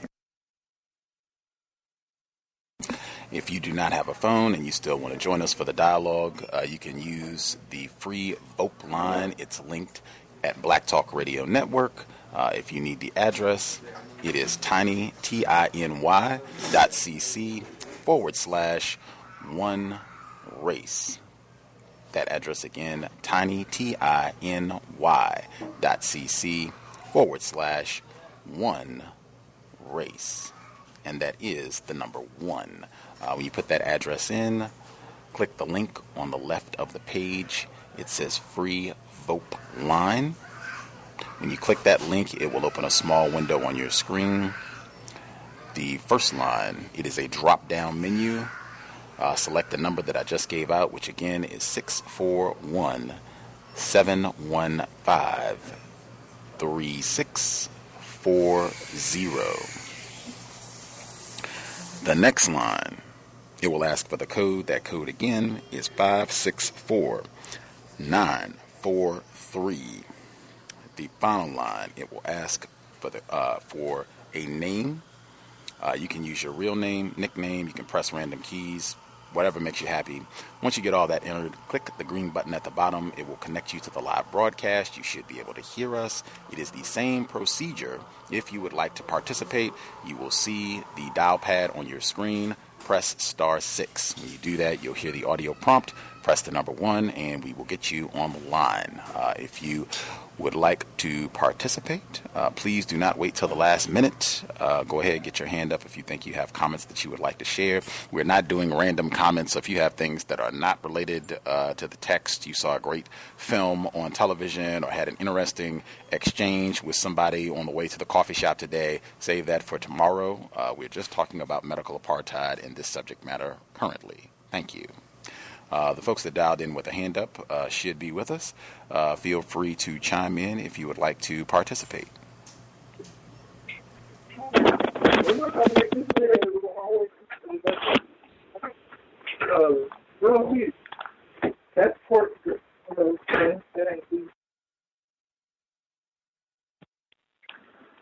Hey, hello, can I be heard? Yes, we can hear you. Okay. Good evening, everybody. Devin down in Miami. Now, I just wanted to go over page 134. Now, he has stated, or she has stated, for the final manifestation of medical racism is the post-mortem display of African American bodies without their consent, stuffed, mummified, or skeletal black bodies have been displayed in doctors' offices, anatomy laboratories, museums, traveling sideshows, and even private businesses. Some libraries and physicians still possess books bound in the skins of African Americans that were typically bought from grave robbers. Even in the death, African Americans were bought. I thought that was telling how the respect for black bodies has never, ever existed, period. We were always placed on display like animals, and we were always used like you would discard a piece of garbage or a piece of paper. So that was one piece that I had, and I'm sure that the other parts that I had are very popular, and some other callers will pick that up, so I don't want to take up too much time. I just wanted to do that for this week. All right, thanks. For sure. Was that Mr. Demery? Mr. Demery 4, were you going to comment, sir?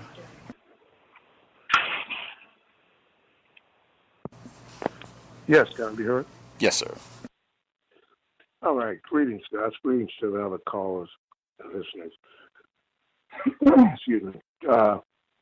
Just as the previous caller stated, the display of postmortem black bodies has got to be the lowest of the low.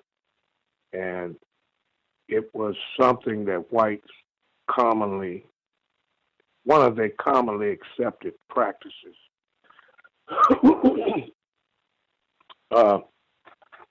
He summed it up on, their pathology on displaying, black bodies. But what struck me too is the retired teacher, Frances Ogilvy, who just wanted her mother's remains to be put to rest. She filed a lawsuit against the Medical College of Georgia. Now, her mother's bizarrely arrested bony cage won Peter B. Wright, the surgeon who performed the autopsy, a medal for originality. And what it takes to remove the flesh from the bones, we'll probably never know, but it's got to be macabre. And another thing is the footnote, number 68 of chapter 5. Miss Harriet Washington, I guess in 2004, she telephoned the MCG for permission to view Wilborn's skeleton. That was Miss Ogilvy's mother, but was told that only medical staff and students may view it. When I explained that I was a fellow at another medical school, I was told that only MCG personnel could view it.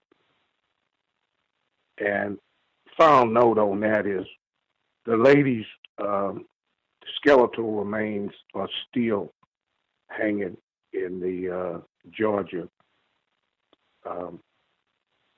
medical school, and the Court of Appeals ruled against Miss Oglesby, saying that school was immune from the lawsuit when her mother died, and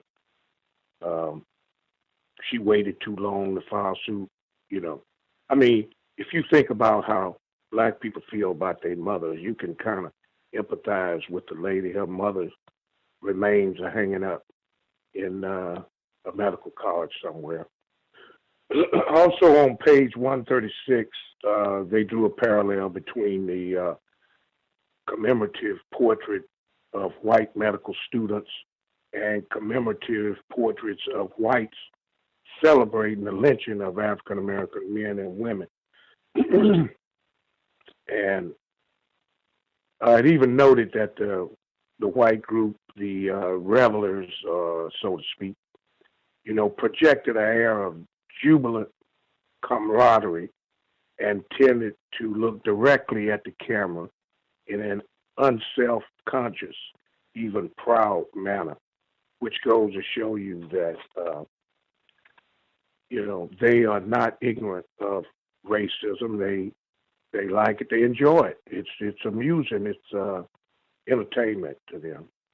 And this guy that published writings and books on fictional alter egos, talking about the stolen infant that he dropped in front of a laughing crowd, and he described the infant, the black infant, as an imp. And I think if you think about the word imp, he was acting more like a mystical, evil demon than to call the little infant that, in his writings. It was fictional, but this literary and literal, they, where do you think you get these ideas from? It's how the thought pattern works. And I'll say one last thing.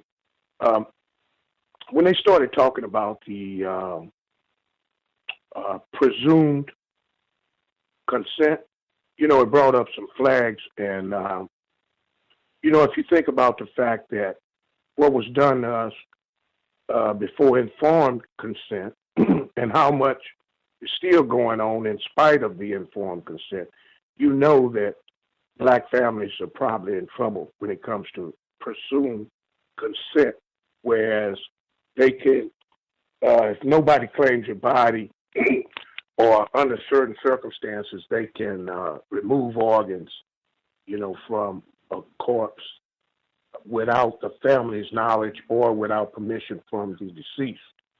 So I looked into that. I guess she was saying it might be a typographical error, but in the beginning it said that it was 29 states that had statutes of this kind, and then later it said 26. So, I did a little research, and I think that Maryland, the state where I live in, is one of them. But you know what? They do not want to admit that presumed consent is going on in the United States, but there was a task force commission, the General Assembly of Maryland commissioned a task force to look into presumed consent, and the results is due back on the desk of the General Assembly and the governor on June the 1st of this year. So it's only a few days, and we'll see what they actually came up with. I called some donation places. I was trying to find out, how do you get this form to opt out? If something happened to me and I'm victim of a homicide or something, I don't want my organs to be missing before my family can claim the body. But it's very easy to donate organs. It's very difficult to find any information about opting out or protecting yourself or against presumed consent. And I'll mute my line on that, give somebody else a chance, Gus.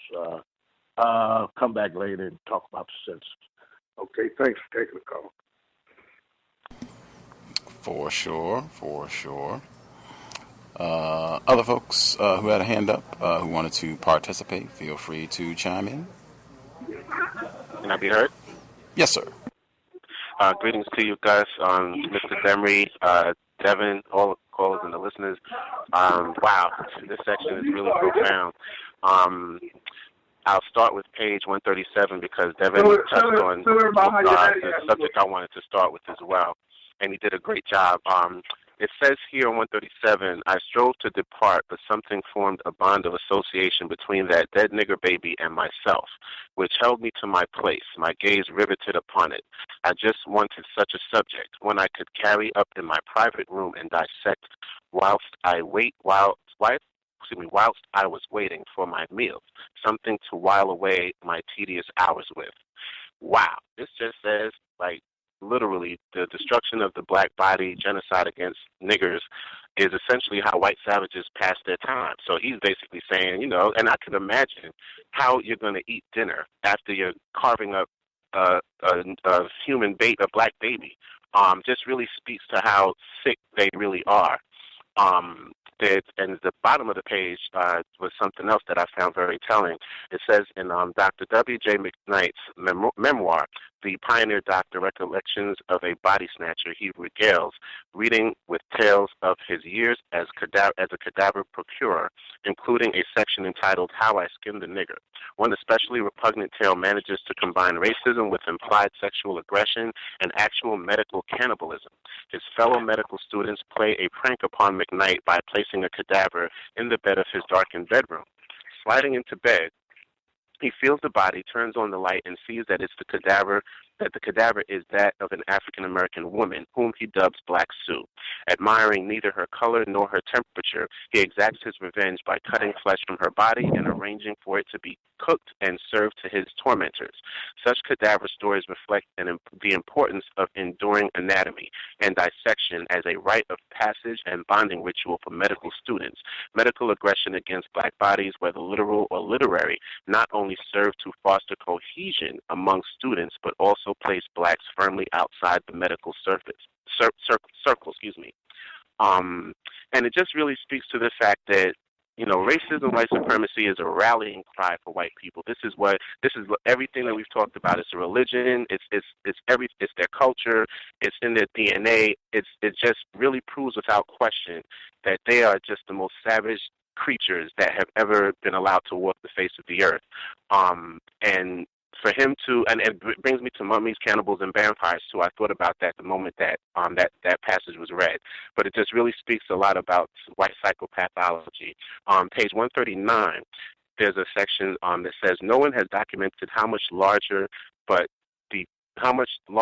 the troubling disproportionate prevalence of black body parts such as organs, corneas, and other tissues is suggestive that blacks also make up a greatly disproportionate number of entire bodies that are used in research. An overrepresentation of black body parts and organs in transplantation and in industry is driven by legal and medical policies, such as the 1987 amendment of the UAGA, which licensed the non-consensual retrieval of black body parts. That made me think of, I believe his name was Kendrick Johnson, the young black male that was found with newspaper stuffed in his body and all of his organs missing. I think you had said, correct me if I'm wrong, or spoke about the fact that something similar happened to Trayvon Martin, and it just really speaks to the fact that there is an incredible clandestine industry of organ procurement, and that they'll do anything to steal our body parts for all kinds of unspeakable atrocities that they continue to practice on us. This one made me think of right now stuff that's happening in the news. This section is on the page 140. It says, it is blacks whose organs and tissues are most likely to be appropriated via presumed consent by coroners after autopsy, because coroners autopsy the bodies of persons who die in catastrophic accidents or homicides. And during the same period that presumed consent statutes were enacted, the homicide rates of blacks and Latinos skyrocketed. Since 1980, black Americans have remained 6 to 8 times more likely than whites to be murdered. This makes me think of Chicago, makes me think of New York City in the 80s when we were pushing the over 2G murder rate.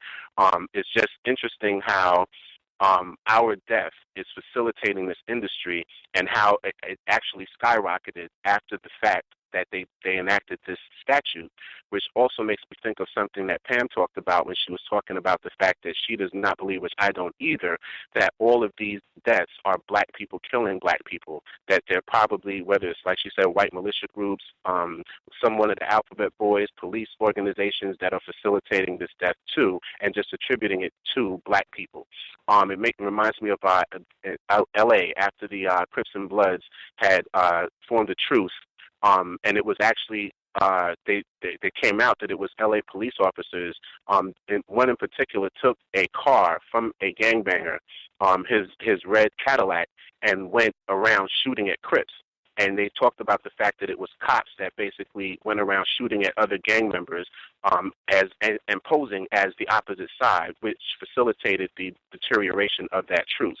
So this really speaks to us really thinking about what we do to one another and the whole concept of black self-respect in regards to preserving black life. I'm not going to try not to take too much time, and I'll probably end up bringing up something later. But let me see. Oh, this is the last one I'll talk about now, and then I'll come up with something else later. The last section I want to touch on is 152. It says the census of the postbellum decades not only perpetuated but also expanded upon the racial libels of the 1840 documents. However, their principal foci were physical illnesses, not mental. By the time of the 8th census, that of 1860, Superintendent Joseph C.G. Kennedy was predicting the certain demise of black Americans. By the census of 1890, the black birth rate had fallen in relation to that of whites. Life insurance companies considered blacks uninsurable, and black extinction was actually predicted for the year 2000. These predictions dwelled upon the inherent and immutable physical inferiority that doomed the Negro and offered frequent predictions of his extinction. Census analysis ignored many environmental and external causes of illness among blacks, and blacks were held to be inherently susceptible to venereal diseases and to such black diseases, in quotes, as pellagra and imaginary diseases as hebitude and drapetomania and struma africana. This kind of just really speaks to me. It kind of says that they were planning to genocide American Africans by the year 2000. And obviously, we must be some of the most resilient people that God ever created for us to still be here at all under these circumstances. But for us to be at this point, thriving to the point where whites have a negative birth rate and we do not, speaks volumes. And this also speaks volumes to the fact that they were plotting hundreds of years ago to exterminate us. And we really need to think about that. Thank you so much for taking my call. I'll mute my line and give someone else a chance to speak. Sure. Other folks that we have not heard from, feel free if you have commentary. May I be heard? Yes, ma'am. This is Martha. Hello, everyone. This recent chapters that we're reading sort of made me sick. Prior to us getting together, this is just unbelievable. I mean, this goes beyond any type of psychology you can imagine. I don't think the psychology we know today does this justice, does these people any justice. They are like beyond any understanding. Okay. And what I want to really say is it's no way that every white person has to be racist. They had to be, because when I was reading this book, and then when I heard the narrator, when I heard all these type of phrases like widely known, powerful statistical arguments, scientific theories of racial inferiority, manipulation of data, practice widely, this was their culture. They were socialized. This was their whole socialization process. And I always say that socialization is a recipe. It's just a lifelong recipe. They have to be racist. There was nothing else going on. That the primary feature of that time was black and white behavior. Nothing else was really going on that they could say, I'm not racist, or, my ancestors were not racist. All of this has been handed down to them, and it's still going on today. I mean, it has not stop. So for them to think they're not racist, which I don't believe them anyway, it's just ridiculous. It's still going on today. Medical experiments, mental health experiments, manipulation of the data, keeping information away from us, robbing our people of their organs. I mean, there's no way these people cannot say that they are not racist. No way. No way. And I recall the other night when you and Pam said that statistics are extremely low, maybe 1 or 2% of us marrying these people. Well, that's the most positive thing I've heard about us in my entire life is a nation of people. That's very positive. And it made me feel good when you said that, because we know, we may not know on a practical, everyday level, but we know as a nation of people what we up against. We may not know how to approach them or get rid of them or, whatever. But I think as a nation, we know.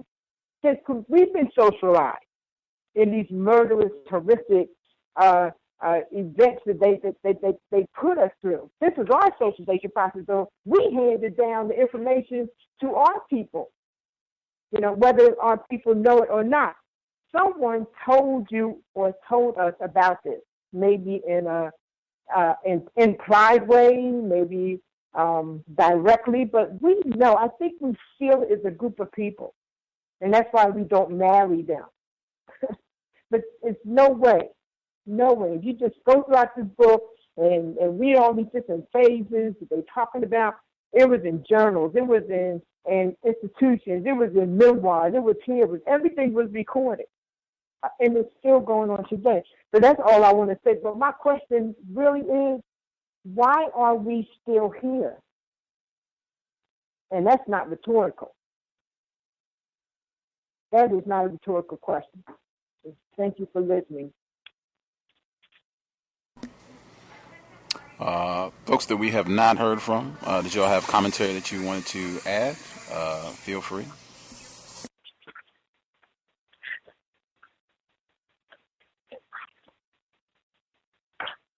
May I be heard? Yes, ma'am. This book reminds me of all of my visits to the doctors over the years when I was having issues with bleeding and fibroids and different things like that. And every doctor, saying, get a hysterectomy. They just want to just take all your stuff out. Like no other options that they give. Just every time, just take all your, just get the hysterectomy done. But I eventually I cured myself after going through this for so long. I started drinking ginger tea, and that reduced the bleeding, the cramps, the everything. But yeah, that's this book. Yeah, it made me sick to my stomach too. I just wonder, just made me think and wonder what they're doing with all of our body parts. Like if I would have just let them give me a hysterectomy, what are they doing with this? Like, why are they so adamant about, just removing your body parts and not really trying to give you, a cure or a remedy for it? And that's like the only remedy is a hysterectomy. And that's all I have to say. Thank you. Mm-hmm. Other folks that we have not heard from, if you had commentary, feel free.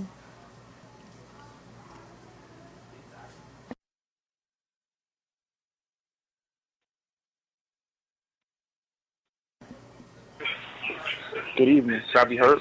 Yes, sir. Good evening, Gus. Good evening to all the callers. Everyone has free commentary.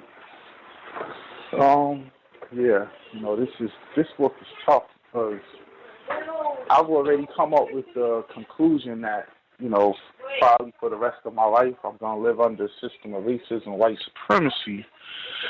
So, but man, it's like I can't even die, They're going to dig up my grave, or they're going to not even let it get to the grave. They're going to take out your eyeballs and send them here for research. this is like a real tough pill to swallow here, man. This is, you can't live or die. You know, they got you either way. Just sad. I believe last week, and I could be mistaken. I was gonna ask, but it was a lot of people on the line, and I don't have the book. But did they say that it was like between a huge span of years, like between 1799 and 1899, that all the black, like 70% of the black bodies were dug up from the graves? Did I hear that correctly? If it's from last week, I'll have to go back and check. I think that would be like chapter 5. I'll have to go back to chapter 5. And I was in transit. They mentioned something earlier. It was like in New York, between 1990 and the year 2000, 50% of the bodies were donated to research of the bodies that were unclaimed or something. I believe that was this week. But either way, it's just the numbers that they were reading. I mean, if I think I remember them correctly, or somewhat correctly, but it's just, to me, astounding how this is still going on. And it's like we have no chance, man. Life or death. They're going to be practicing racism on your body. And you're going to be, you know, man, I wonder if cremation would work to stop this. Or, I mean, what could be I mean, they get you at the hospital. I mean, it could take out anything, stuff it with anything, you know, and, man, it's just real tough. It reminded me of I sent you a story earlier, Gus, of a black guy from the Bronx, 22 years old, went to jail for robbery. And, you know, his parents didn't hear from him for a while. It was like a month, so they wrote us some letters. He never replied, so they looked into it. They went onto the website, and he was dead. And then no one ever called him, told them that he died. And then when they went up to the jail, we don't know where the body is. So, I mean, he could have been donated to research alive for all we know. I mean, the people in jail have no rights over their body. They're practically slaves as per the 13th Amendment. So it's even if you're free, I mean, you know, you're in the medical center, they take out this for this person or that for that person, and just go to your parents or your wife and say, oh, he's dead. You know, we couldn't save him, and you'll never know. No one ever know anything. And it's, man, I'll mute my line. Thank you. The statistic that I found just off top relating to last week, I think that was the first one that you said you weren't sure, was that historian Todd Savitt inventoried Richmond medical journals that describe procedures upon 198 patients between 1851 and 1860 and found that by most conservative estimates, blacks constituted 48.7% of the bodies that they were using, corpses that they were using. And that paragraph continues. Walter Fisher suggested an even greater racial disparity of the 17 cases discussed in Richmond Medical Society meetings between 1853 and 1854. 10 were black. And she just goes on. I think you had said, was it a wider range of years? I haven't found anything that gives a wider range going into the 1900s. Yeah, what I was talking about from last week, it had to do with the grave diggers. Mm-hmm. And how many graves were dug up between a certain amount of time. I think it was like at some of the black burial grounds. Like I said, I don't have the book, and I've been in transit, you know, each time that is, so I haven't had time to like write things down and really, you know, do anything like that. So I'm just going off of what I, you know, think I heard. But I'm paying attention, I'm listening, and I'm learning. Thank you. For sure. Somebody else recalled us from last week that what he was talking about specifically, I think that would be probably chapter 4 or chapter 5, if memory serves, what he's talking about with the grave robbing, chapter 4, chapter 5, where most of that information is, if you have the exact statistic or the date range. Anybody that we missed? Anybody who had a hand up that we have not heard from?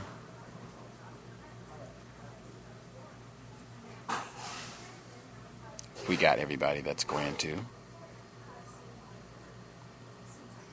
All right. I will assume we got everybody. If you had commentary and you have not shared, do not wait till the last minute. Go ahead and get your hand up now if you have any comments that you would like to share. Some of the things that I wrote down, you all, great observations already included. I think at the beginning of the text this week, where they were talking about Miss Oglesby, where her relative, her remains were, Miss Wilburn, her skeletal remains are still at the MCG facility in Georgia. I thought all that was great. The footnote Mr. Demery read, I thought that was extremely important as well, this ongoing abuse and degradation of black people. Let's see. I thought this is right after where she gives that at the beginning of the section that we started this week, where she says, American men and women. Warner also noted that posing for professional portraits in anatomy laboratories with remains dissected cadavers became an important professional ritual for medical students. I think Roz and some of the other folks talked about this being the religion of white supremacy, and white people cannot be ignorant. This is their culture. I did think it would have been most accurate to say white men and women. I think sometimes authors, white and non-white, will use euphemisms, and I'm sure she had some white editors go over and make edits or suggested changes, but I think it would have been better white men and women. And I think it's important because I think most of the maldoers, most of the racists that we have heard of thus far in the text have been white men. I think it's important to recognize that white women played a role in this as well. It seems a lot of times when we're doing these sort of projects, the role of white women in the practice of racism is minimized, ignored. Let's see. I think Roz touched on, I thought it was great, the writings of Dr. W.J.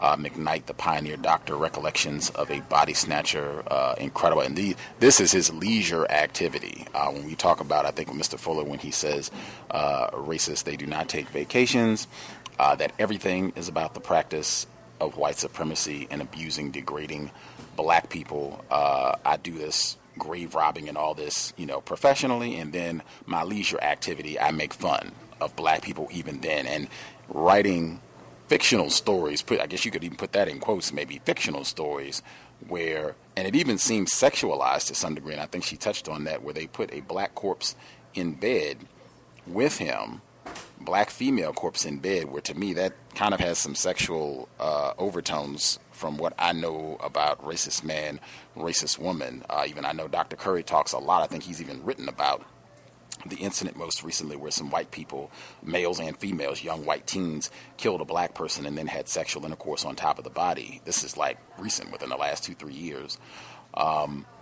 But he does this, and then to get back at them, where he cooks the body and serves it to them.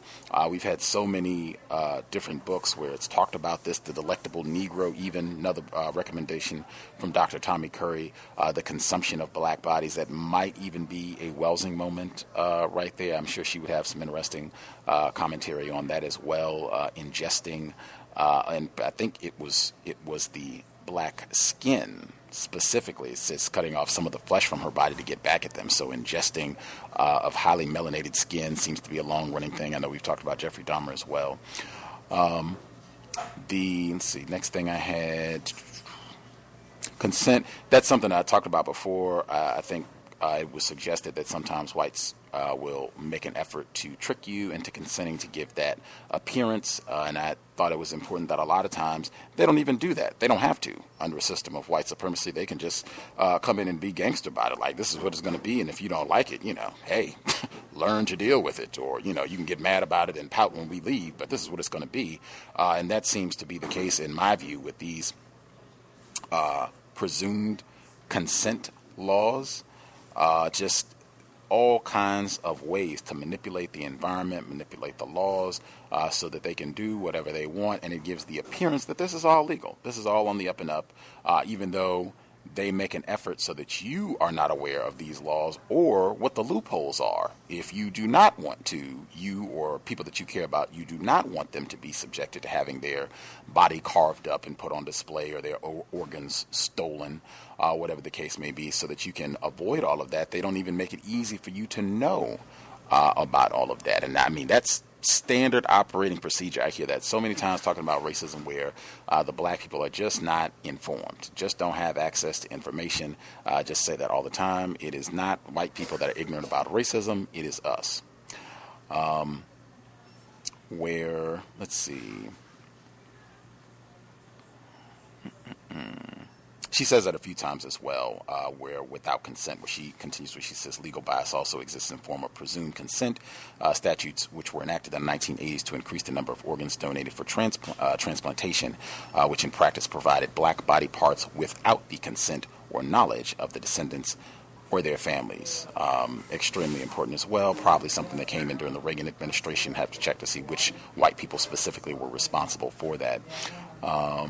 Where I thought it was really important, this is in chapter 5, where she says it's blacks whose organs and tissues are most likely to be appropriated via presumed consent by coroners after autopsy, because coroners autopsy the bodies of persons who die in catastrophic accidents or homicide, and during the same period that presumed consent statutes were enacted, the homicide rates of blacks and Latinos skyrocketed. Since 1980, black Americans have remained 6 to 8 times more likely than whites to be murdered. I am in no way suggesting that this predominance of black body parts was deliberately engineered. We have not quite read half of the book, although we are very close. We've done about 40% or so, give or take. I don't know how you could read what we have read in this book, not to mention all the other material that we've covered, Henrietta Lacks, James Jones, Bad Blood on the Tuskegee syphilis study. More of that is coming up in the second audio segment. Just the myriad of text, Killing the Black Body, Dorothy Roberts. I don't know how you could look at all of that information in addition to everything else beyond just looking at health and think this is not a coincidence. This likely is something that they engineered. Maybe we don't have all the details. Maybe we don't have all of the evidence that this was done deliberately, but this is the sort of thing where I just, again, insist there are no coincidences as it relates to racism, white supremacy, and we should be thinking that this was done deliberately, continues to be done deliberately as an act of racism targeting black people. Moving to chapter 6. The information about the census reports, at least to me, that's one of the major themes of the book. And I mean, so much of this is just so gruesome and sadistic, what we have heard thus far. I think for a lot of people, they've said it's been sickening and depressing at some level, just hearing about all of this.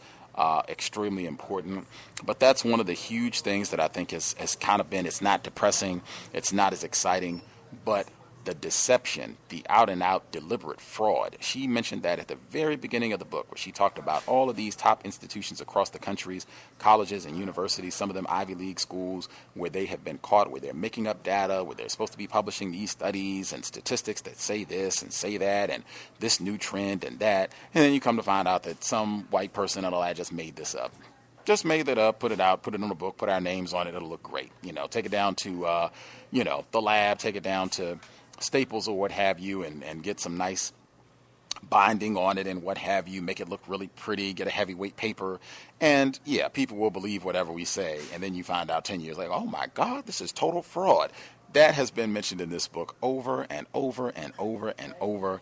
White people lie all the time. That is one of the main practices of racism, white supremacy, and deliberately lying in order to strengthen their system. As many lies as we can tell about black people being dumb and stupid and ignorant and, anything bad, anything that we can attribute to them that justifies, yes, they need to be abused, they need to be mistreated. Oh yeah, you all are the worst test takers, and you're the worst parents, and you're the worst, anything that we can make up about black people, and it'll be 20 years before it gets rebuked, and probably the people that did it have already died and, made millions of dollars that they passed on to their racist offspring by the time people found out that they've lied about all this. I thought that was especially important because she noted how the lies change as they need them to strengthen their system. Just continuing with some of what she talked about with all this, where she says, this is, well, for me it's 309, but she says, therefore the census apologists saw preventive and corrective measures such as better housing. Oh, that's not the correct one. Where she says, there we go. Okay, wrong page. 311 is 2 pages over. Where she says the advent of the 20th century saw a complete reversal of a basic mantra of scientific racism. Medicine had once justified slavery on the basis that blacks were hardier than whites, so were ideally suited to survive and to work in harsh climates that would have meant death to more delicate whites. Now it was African Americans who were adjudged too delicate to survive. A familiar theme of medical journals and popular magazine articles alike became, would blacks survive the new century? And I think you see the same sort of thing now. I mean, it's just rampant throughout the system of white supremacy, where they can come one day and they'll tell you that, oh, this is great. I mean, you can apply this to any area of of racism, white supremacy, any area of people activity, where they will come one day and tell you this set of lies, and then come the next day and go the exact opposite direction, whatever is going to work, whatever we need to say. And again, if you don't like it, well, you don't exactly have the muscle to do anything about it. So, you'll just have to live with that too.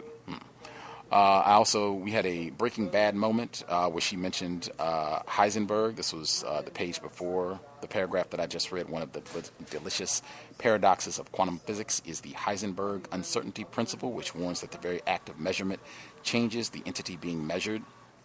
People who followed Breaking Bad, Walter White, the main character, who is a drug-dealing killer white man and a school teacher on top of it, his pseudonym to get away with his criminal activity and murders is Heisenberg, after this German scientist. In their debates online, you can look his work to create an atomic bomb, that this person is still a revered scientist. I just thought that was funny that he pops up in this text as well. Also thought it was really important also, this is... Oops, went too far. During the Civil War, I think we talked about this as well. I think frequently people get some sort of notion that white people, just because they might have been on the Union side of the Civil War conflict, that they are not racist. Once again, that is a spectacular error. I think that gets propagated. It gets connected with Abraham Lincoln and John Brown and Harriet Beecher Stowe. All of these individuals, in my opinion, are still on the suspected race soldier list until proven otherwise.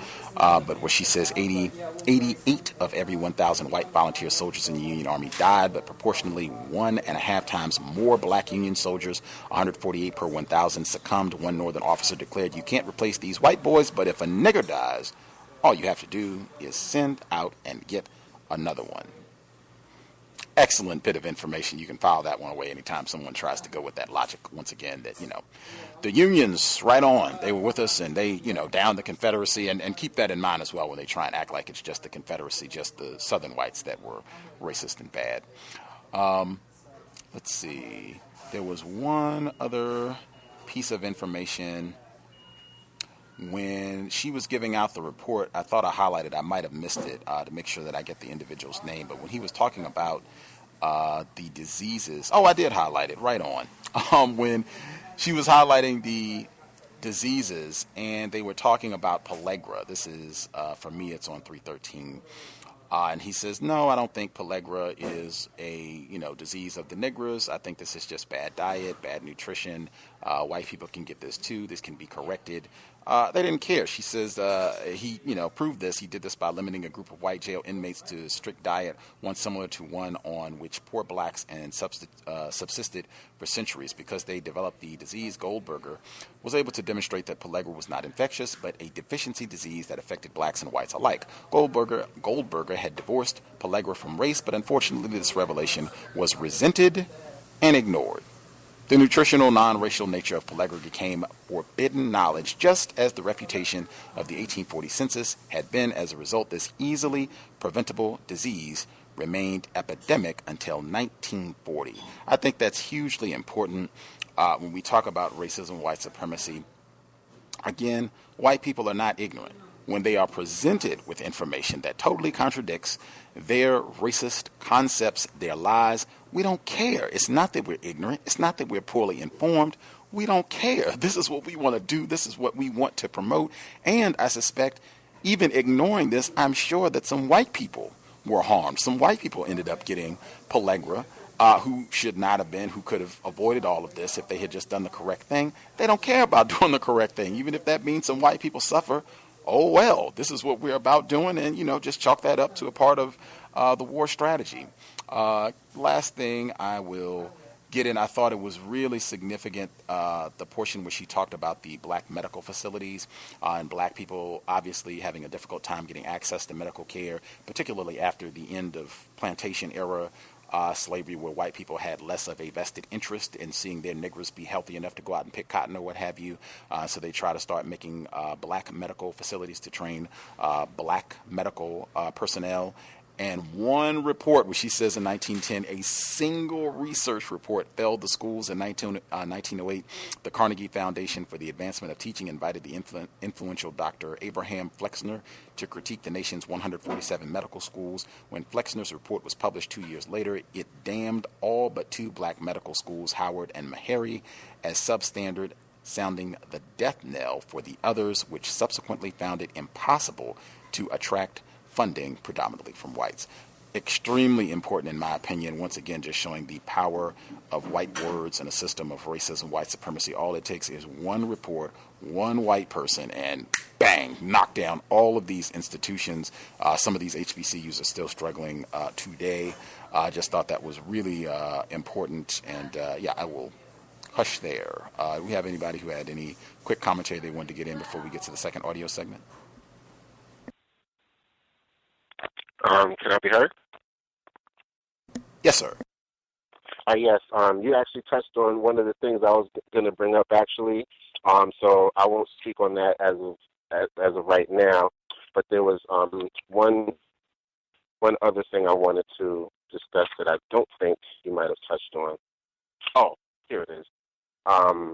It says the medical screeds indicate that Dr. Peter Bryce, superintendent of the Alabama Insane Hospital, thought of himself as progressive. He had run the Tuscaloosa institution since its 1860 opening and prided himself on his currency with scientific advances in mental health. Unlike other institutions for lunacy, his was no human warehouse where diagnostic labels were applied intuitively and treatment was homey and futile. Bryce was scientific. He compiled carefully annotated case histories and observed patients closely before hazarding a diagnosis informed by the very latest in medical research, even research on blacks. For unlike most Southern asylums, Bryce has admitted few black patients. In 1867, he had admitted a former slave of his, and now, the very next year, hypervigilant 45-year-old ex-slave named John Patterson had been brought for treatment. Patterson was clearly manic, possessed of an unfocused, energetic furor that Bryce had encountered often. The doctor believed that, as with other blacks with this condition, the psychological pressure of caring for himself when Patterson possessed neither the intelligence nor the judgment to do had proved too great, and Patterson had sunk into madness. Hence, Patterson's mania could have only one cause: diagnosis, freedom, wrote Bryce. This really speaks to me to the fact that, again, it's their religion, it's their way of life, white supremacy, and anything that has to do with African liberation is mental illness.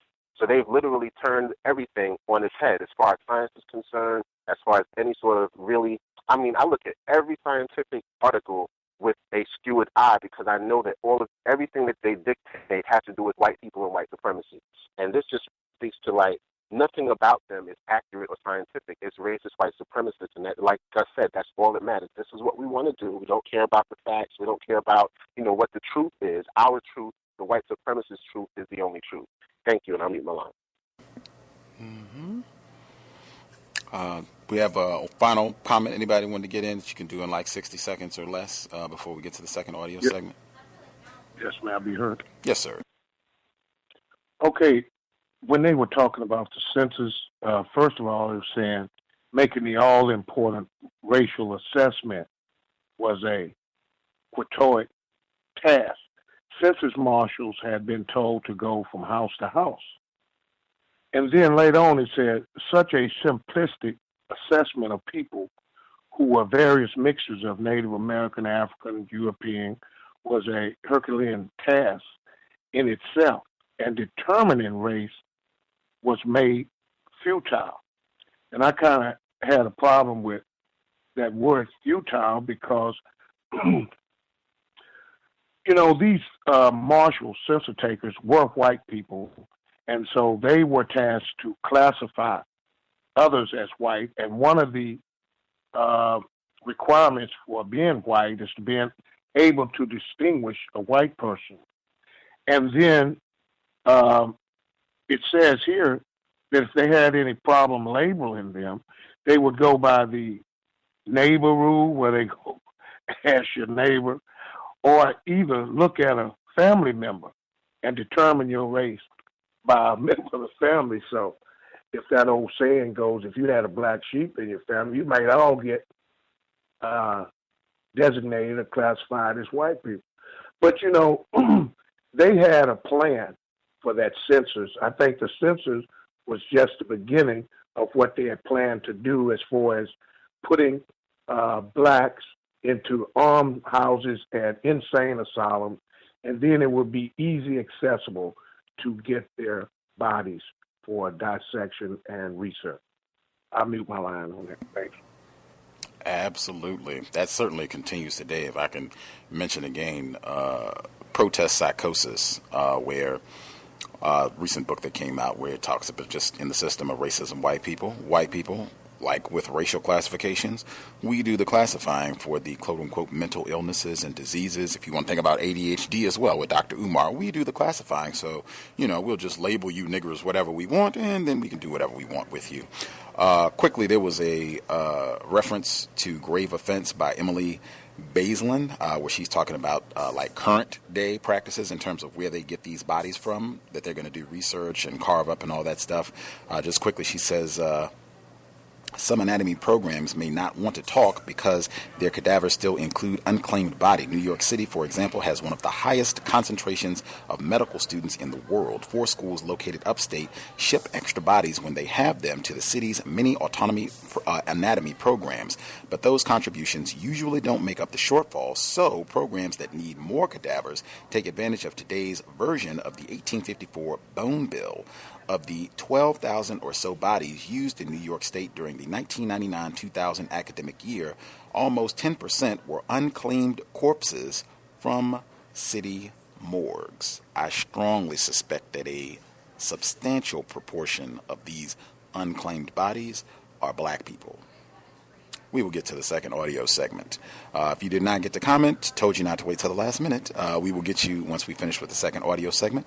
So we're on Chapter 7, Tuskegee Syphilis Study. You can remember James Jones. The introduction started talking about Nurse Eunice Rivers. She will be mentioned as well. Chapter 7, Medical Apartheid, Context of White Supremacy.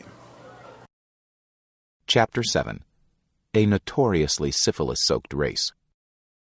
What really happened at Tuskegee?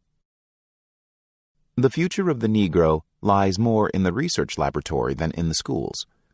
When diseased, he should be registered and forced to take treatment before he offers his diseased mind and body on the altar of academic and professional education.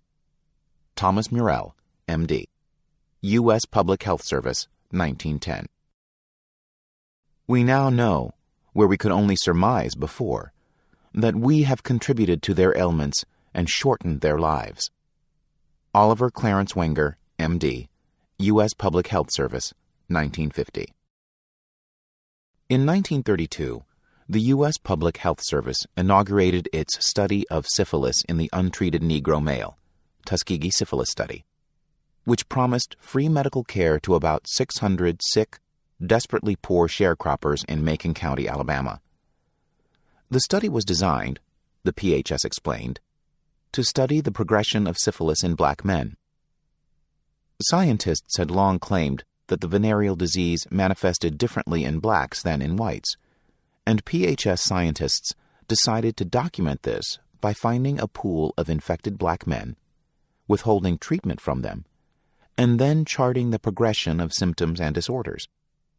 But the PHS lied to the subjects, convincing them that they were being treated, not studied. When the men died, the physician researchers determined to autopsy them in order to trace precisely the ravages of the disease in their bodies. Among other things, the PHS expected to validate its belief in a specific racial dimorphism of syphilis.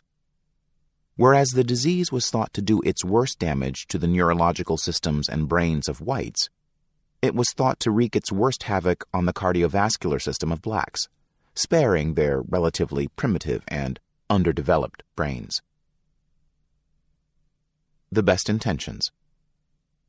The origin of the Tuskegee study was a benign one, however.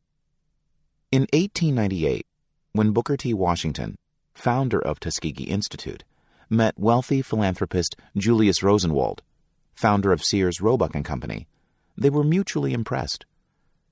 The head of the Rosenwald Foundation, who had a history of initiating self-sustaining black economic programs, had already generously supported beneficent research and self-sustaining industrial initiatives among black Southerners. He recognized in Tuskegee Institute a potential center of black industry, and in Washington, the man who could realize this potential. Rosenwald also realized that Tuskegee's promise was surrounded by the grinding poverty, public health vacuum, poor health, and rampant infectious disease of Macon County, and that this dreary indigence would stifle its potential workforce and limit its industrial growth. Together, he and Washington planned a Tuskegee-based program to provide medical treatment for Macon County, a system that began in earnest in the late 1920s. By that time, slavery had ended in Macon County nearly 70 years earlier, but in name only. Except for the staff and students of Tuskegee Institute, later to be called Tuskegee University, most of the county's 27,000 blacks lived the same lives as had their enslaved forebears. In 1932, 82% of its residents were black, and half of these lived far below the poverty line. Their median income was $1 a day. But like their enslaved forebears, they never saw a dollar from one year to the next. Trapped in the usurious cycle of tenant cotton farming, they were chained by debt and forced to work the same land as had their enslaved grandparents, and, like Alabama's slaves, they owned nothing, not even the crumbling shacks they lived in. These sharecroppers, including children, were weighed down by 100-pound bags of cotton, living and working under the orders of white landowners who kept them in economic thraldom by paying low prices for their crops and charging inflated prices for food, seed, and other necessities. Those blacks who tried to flee the land were arrested, punished, and returned, or worse, just as their enslaved grandparents would have been. Beatings, lynchings, and murders that were never investigated enforced black serfdom. These strictly segregated schools were poorly equipped and sparsely staffed, and in any event, few families could spare children from the fields long enough for them to learn to read and write well. The only thing blacks had was a great deal of illness. But medical care did not exist for most of them. 15 of the 16 doctors practicing in the county were white, and although the overworked black doctor would see patients for trade, a chicken, some greens, whatever the patients could spare, the rest wanted their fee in cash, plus $1 a mile. The 4 doctors of the John A. Andrews Veterans Hospital tried to care for the sick blacks who appeared at its doors, but they could help only a fraction of them, for their job was to care for the staff and students of Tuskegee Institute. Poor nutrition, a lack of decent housing, and rampant infectious diseases, from malaria to tuberculosis to syphilis, haunted the sharecroppers of Macon County. The 1929 syphilis survey of black Alabama residents, commissioned by Dr. Taliaferro Clark, chief of the PHS Venereal Disease Division, determined a high rate of 36% in Macon County. However, some other Alabama counties had higher rates, so this could not have been the chief impetus for the study. It is more likely that the presence of Tuskegee Institute and later the John A. Andrews Veterans Hospital made the site a scientifically attractive one, The survey also suggested that although treatment could eradicate the disease, 99% of the cases in blacks had never been treated.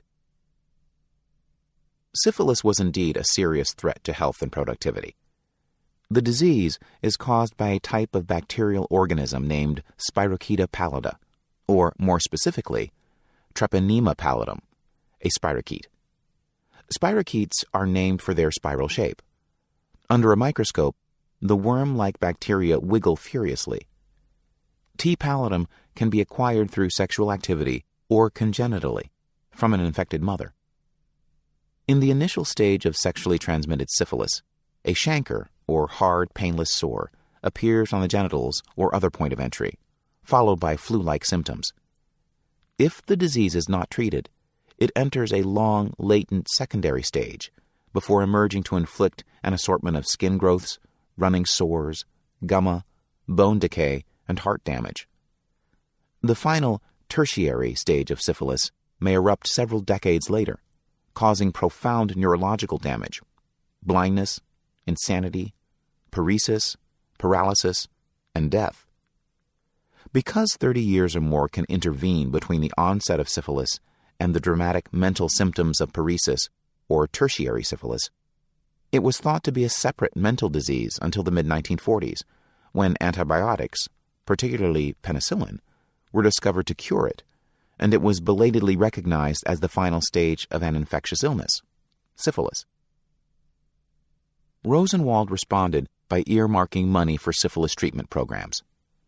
Unfortunately, his wealth was consumed in the stock market crash of 1929, and with it vanished the support for Macon County's economic and disease treatment programs.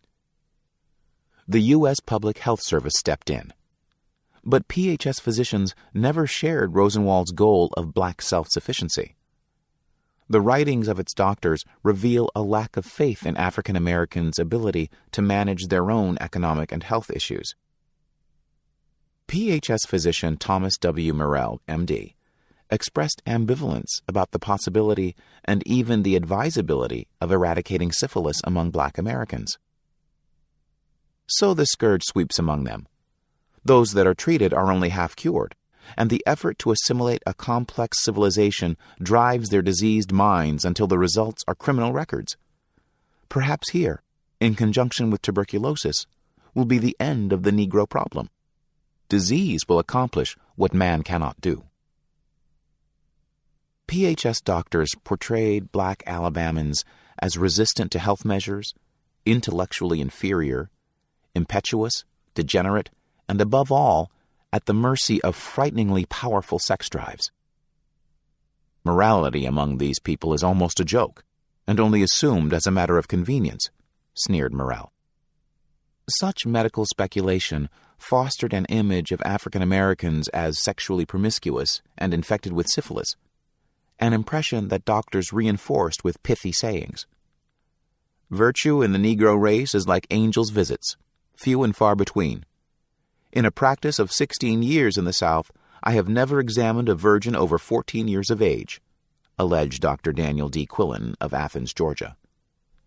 Their point was that such sexual irresponsibility doomed blacks to chronic syphilitic infection. The PHS castigated blacks as a notoriously syphilis-soaked race, and Morrell predicted another 50 years will find an unsyphilitic Negro a freak, unless some such procedure as vaccination comes to the relief of the race, and that in the hands of a compelling law. Dr. Frank Lidston theorized that black men were more likely than white men to spread venereal diseases. The Negro's well-known sexual impetuosity may account for more abrasions of the integument of the sexual organs, and therefore more frequent infections than are found in the white race.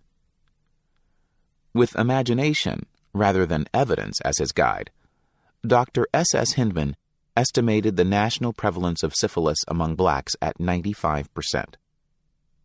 But because clinical examinations did not support such widespread infection among blacks, Dr. Joseph Moore militated for Wassermann tests on all black men, opining that a mere history of a penile sore only would not be adequate, inasmuch as the average Negro has as many penile sores as a rabbit has offspring.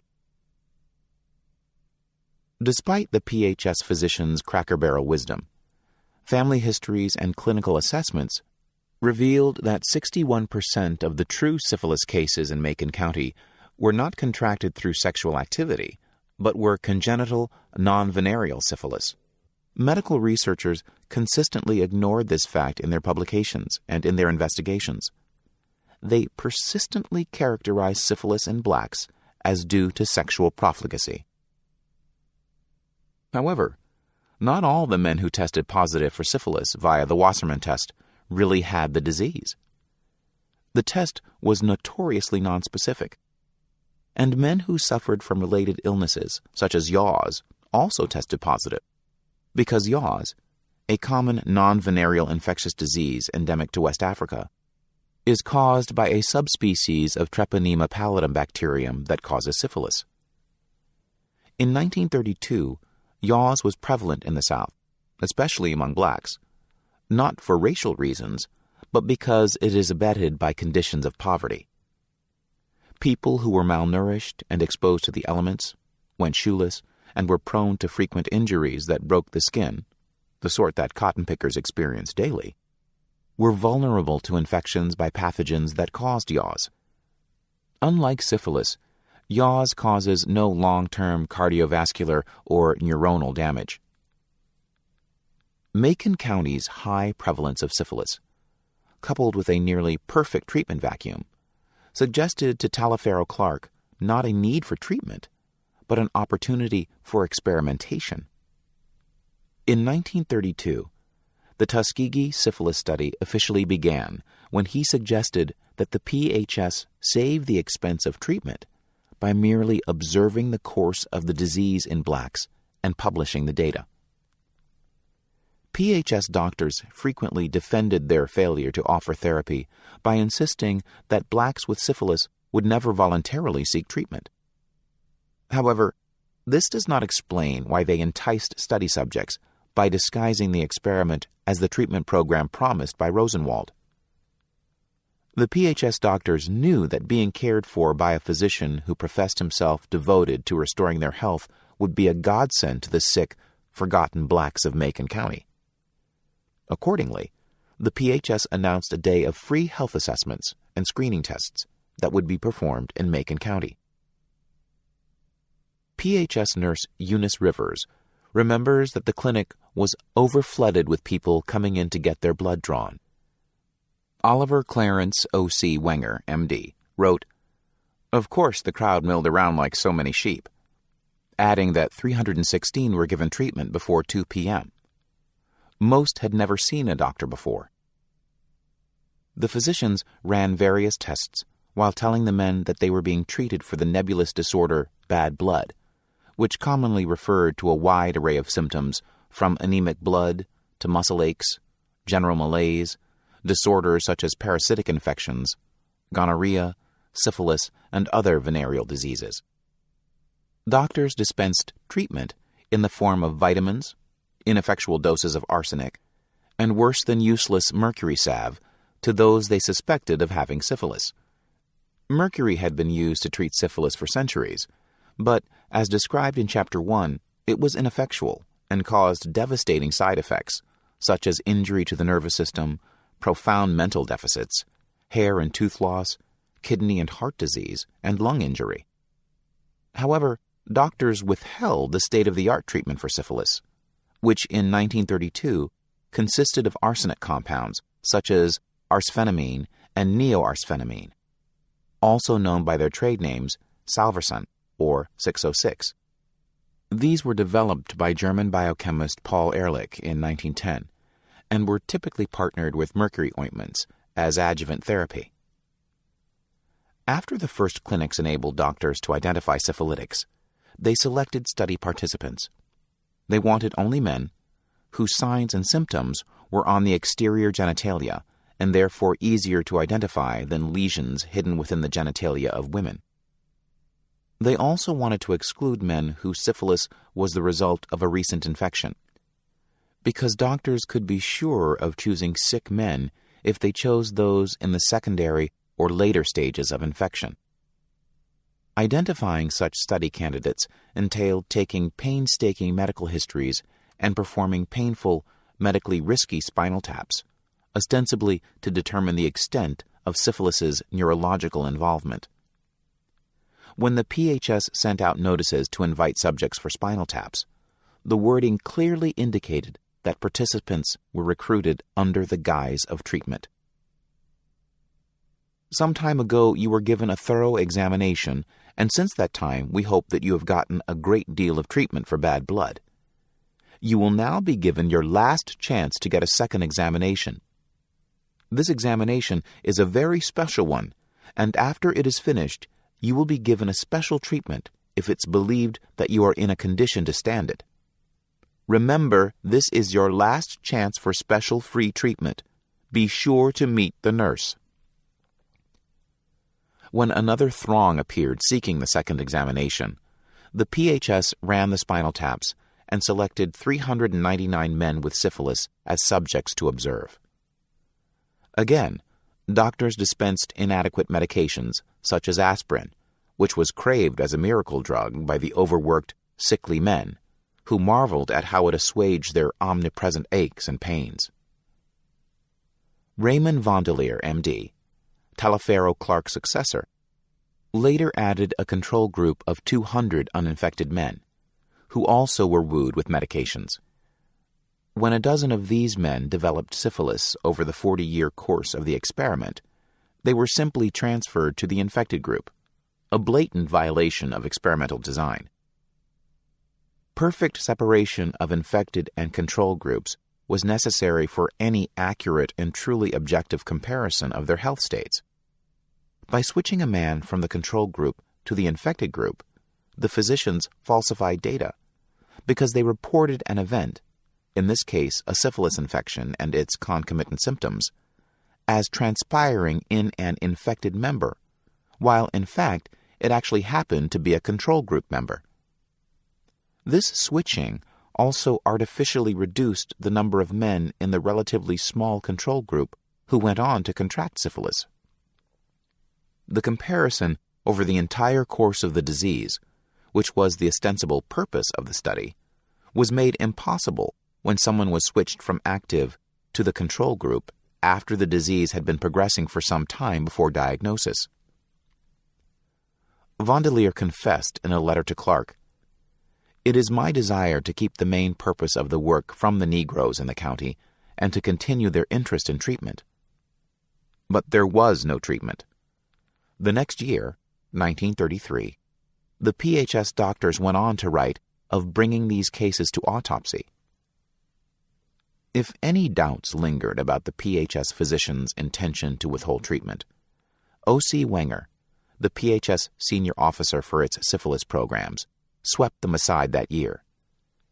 As I see it, we have no further interest in these patients until they die. Like Joyce Heth, the aged black woman who was displayed, then dissected for profit by P.T. Barnum, these men were regarded by an impatient PHS as living cadavers, more valuable to American medicine dead than alive. Wenger, who has been portrayed as a public health hero in Paul de Kruif's 1938 book, The Fight for Life, eagerly awaited the men's deaths because autopsies would be necessary to confirm the diagnosis and the extent of injury caused by their untreated disease. These reports would be compared with those on the bodies of control subjects to characterize in terrible detail the ravages of syphilis. However, the physicians anticipated difficulty in obtaining the men's bodies for autopsy, largely because, as we discussed in Chapter 5, African Americans bitterly resented the fact that their bodies were often stolen and exploited for anatomical examination. Wenger wrote Vandelier, "There is one danger in the latter plan, and that is if the colored population becomes aware that accepting free hospital care means a post-mortem. Every darky will leave Macon County. The only way we are going to get post-mortems is to have the demise take place in Dibble's, Eugene Dibble, M.D., the African-American director of the Tuskegee Medical Center, hospital. And when these colored folk are told that Dr. Dibble is now a government doctor too, they will have more confidence. The Surgeon General enlisted the Tuskegee hospitals to provide a site for spinal taps and autopsies, and he accordingly gave Dibble a PHS appointment. But because they feared losing track of the men before autopsy, the PHS doctors added inducements that maintain the treatment fiction. Eunice Rivers, the eldest daughter of a Georgia farmer and one of only 4 black public health nurses in the state of Alabama, was recruited from her dispiriting job as a night nurse at the John A. Andrew Hospital to serve as a scientific assistant, to assist in procedures and examinations and to keep track of the men. Rivers looked in on the men periodically and dispensed the medicines, mostly aspirin, iron tonic, and vitamins, that made them believe they were in treatment.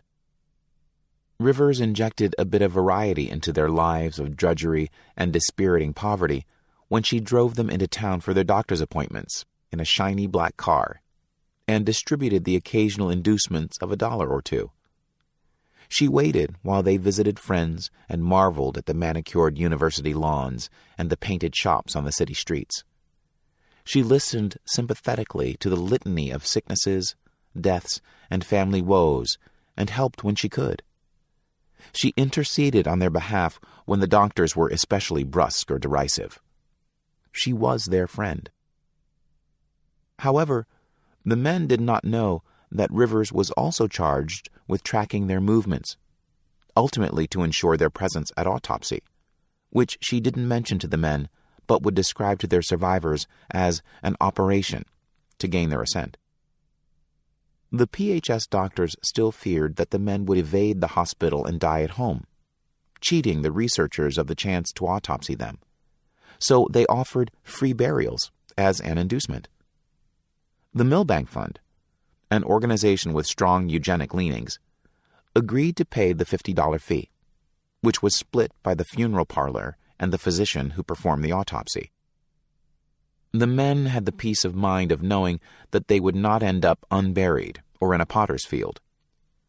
But this reassurance was illusory, because the chief reason they feared indigent burial was their fear of being autopsied first, and this was to be their precise medical fate. The syphilitic men were monitored so well that most received no treatment for 40 years, despite the myriad dramatic changes in the medical landscape between 1932 and 1972. In 1934, PHS doctors met with local black doctors and asked them not to treat the men who were receiving care in the research study. The black doctors agreed. In 1941, the PHS circulated a list of subjects' names to the draft board, instructing military physicians not to treat any men who were inducted. When the United States entered World War II, Tuskegee syphilis study subjects were exempted from the draft because the PHS feared that they would be treated for syphilis in the military. In the early 1940s, some study participants made their way to the PHS's fast-track VD treatment clinics, which were vociferously dedicated to the eradication of syphilis. But a list of their names had preceded them, and most were physically removed. When penicillin proved an effective and safe cure for syphilis in 1943, a vigorous national program of treatment ensued, and some determined subjects did succeed in circumventing the government dragnet to obtain treatment. 30 men, 7.5% of the infected study participants, managed to obtain an effective degree of treatment, prompting Vondelier to worry that the treatment might interfere with the study data. I hope that the availability of antibiotics has not interfered too much with this project, he wrote to scientist Stanley H. Schumann early in 1952. PHS doctors knew that this degree of treatment hopelessly polluted any data that they might salvage from the study. So they later put up a fictitious spin on the numbers of participants who had received adequate treatment, bolstered by the oft-repeated fiction that the blacks did not want or seek out medical care. these men still regard hospitals and medicine with suspicion and prefer an occasional dose of time-honored herbs or tonics to modern drugs.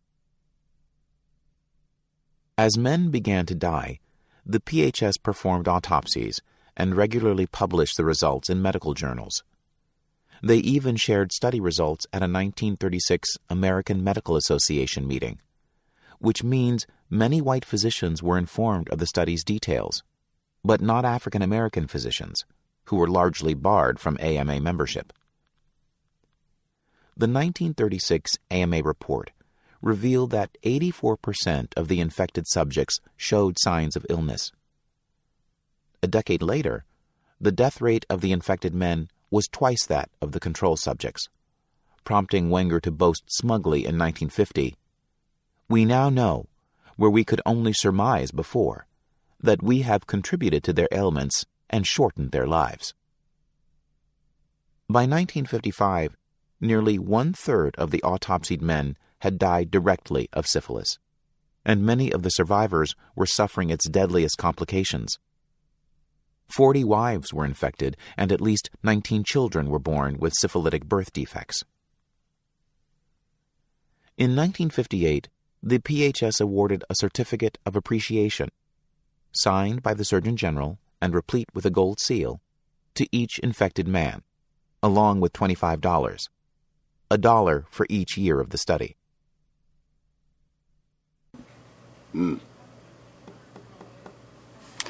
Context of white supremacy. If folks would like to share, feel free to dial in. The number 641-715-3640. The code 564943 #. Press *6 if you would like to participate. Anybody taking the position that Mr. Eugene Dibble, Eugene Dibble, one of the black physicians at Tuskegee, or Nurse Eugene Rivers is a no good coon, Sambo, and should be flogged? Feel free if you want to take that position. The folks that dialed in that we did not hear from during the first segment, caller last 4 digits, 1664. Did you have commentary you wanted to add in? Good evening, Gus. Good evening to all the other callers and participants. This is Karma, and first of all, I just am going to have to say the white people are insane. They are completely out of touch with reality. Every word that comes out of their mouth comes out of a void that doesn't have anything to do with anything outside of anything except themselves. I found that part in the first part where it said that white people loathed but were fascinated and repelled by the white Negroes, because even though I don't want to say I have anything in common with them at all, I think that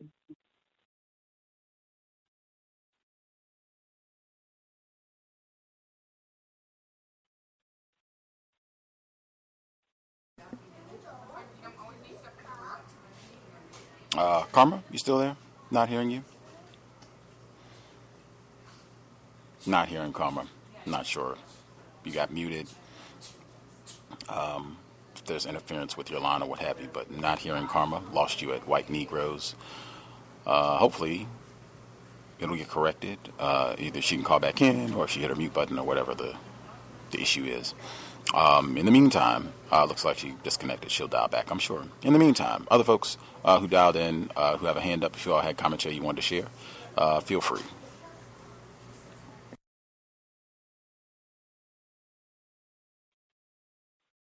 Now we heard? Yes, sir. All right.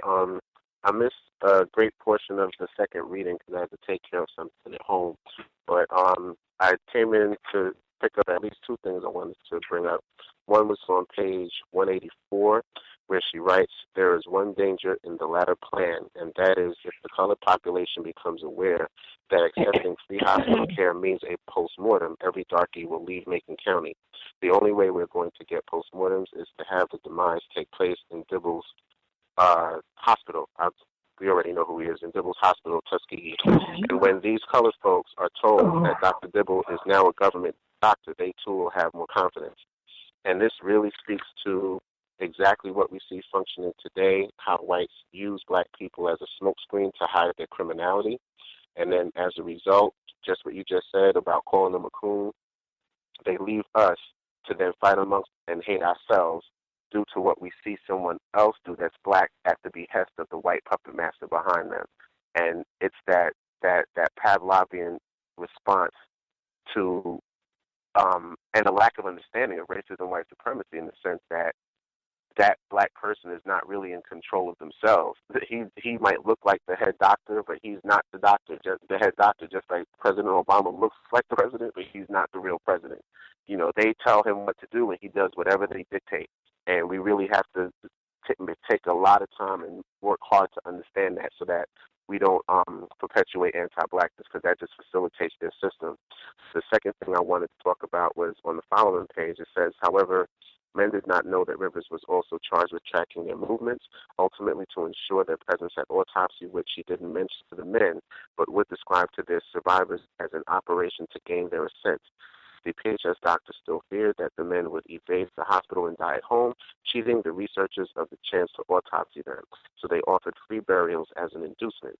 The Milbank Fund, an organization with strong eugenic leanings, agreed to pay the $50 fee, which was split by the funeral parlor and the physician who performed the autopsy. The men had a peace of mind knowing they would not end up unburied or in a potter's field, but this reassurance was illusory, because the chief reason they feared indigent burial was their fear of being autopsied first, and this was to be their precise medical fate. Wow. Even the way that this was written, that part where she says, the PHS doctors still feared that the men would evade the hospital and die at home, cheating the researchers of the chance to autopsy them. They're like vultures, and they're so methodical in their plotting. And what I do see here is something that's funny. Dave, the host of Tando Radio Show, talks about this all the time. Blacks having this blind faith. It's a blind faith we have in white people that they're going to keep their word, or they're going to be honorable. And I mean, like, there's so much evidence. Just the Native Americans alone is enough evidence to convince us that, you know, there's nothing that they do or say that will ever be honored at all. It's all about racism, white supremacy. And of course, that blind faith is to our detriment. And to me, that paragraph really just stood out for that reason, that we need to be suspicious, like you say, of each and every one of them. Everyone at minimum is a racist suspect. In my opinion, they're all racist. So thank you for taking my call, and I'm definitely going to listen to the entire broadcast tomorrow so I can catch the parts that I missed. For sure. I think Karma should be back with us. Did you have commentary you wanted to get in, ma'am? Or we purged you up until white Negroes. You didn't want to suggest that you had anything in common, and then you dropped out.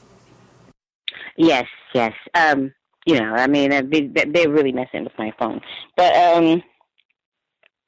the thing is, we feel the same about black white people. I mean, we really do. It's just like, yuck. So I don't know what that's from, but I think it's the inauthenticity and the uncertainty and all of that stuff that just makes us feel so icky when you have black white people or white black people, or I don't know, maybe it's name calling, but that really creeps people out. So also, that I'm going to call them insane, because compared to us, they are insane. You know, even though what they're doing for them makes sense because of their biology, but to us it is insane. The fact that they talk about their terror of the white Negro, all of these mixed people, you know, half black and half white being born, and then their terrorism that they're going to be done. But when they're just going around raping everyone, and then saying, what are we going to do about the problems of the white Negro? How insane is that? I mean, it's like you can't see. They seem to. It's like there's a sincerity there, but you cause the problem. You insist on raping everything with the age of consent being down to 10. So.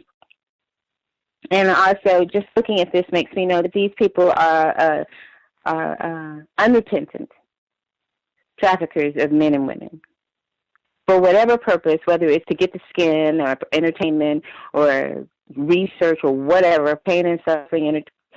They are just traffickers. They are traffickers of men and women and children. That's what they do. And that just means they're not men, women, or children. They're just something else entirely. I was caught by the phrase when they said that black. Well, first of all, everything they say about us is just a projection of what they are. So when they said that black mothers are murderously indifferent, that really caught me, because they are. They are murderously indifferent to everyone on everything on the planet.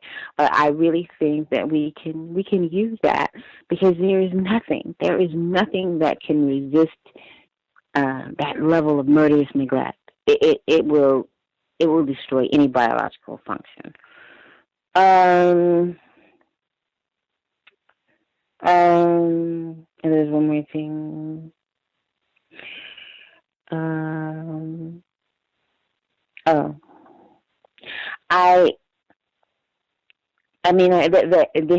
Here's this insanity again.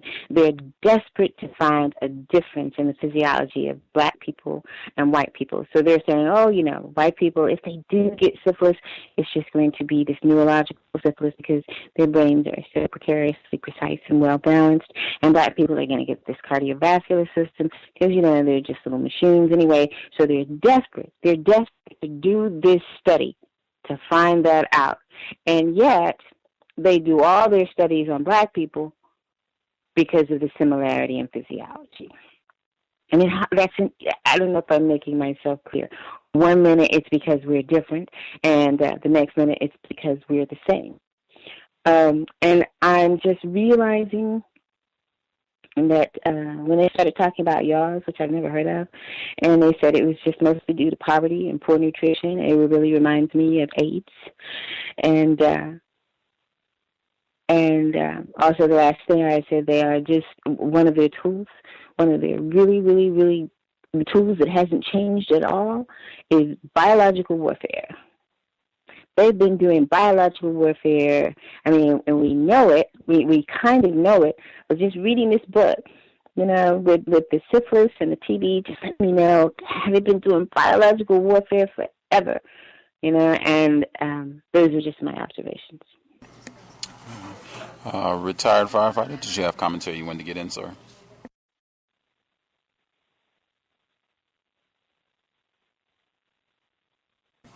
Retired firefighter, were you just listening or did you have commentary?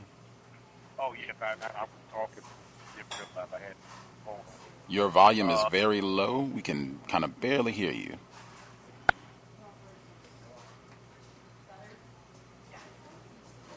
Oh, now we can't hear you at all.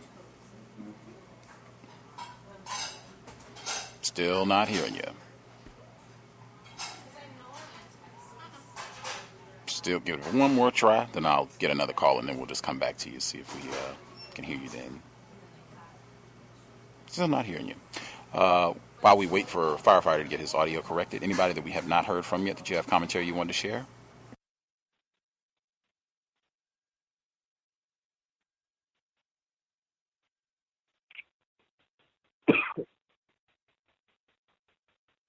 Nobody else had commentary that we haven't heard from during the second audio?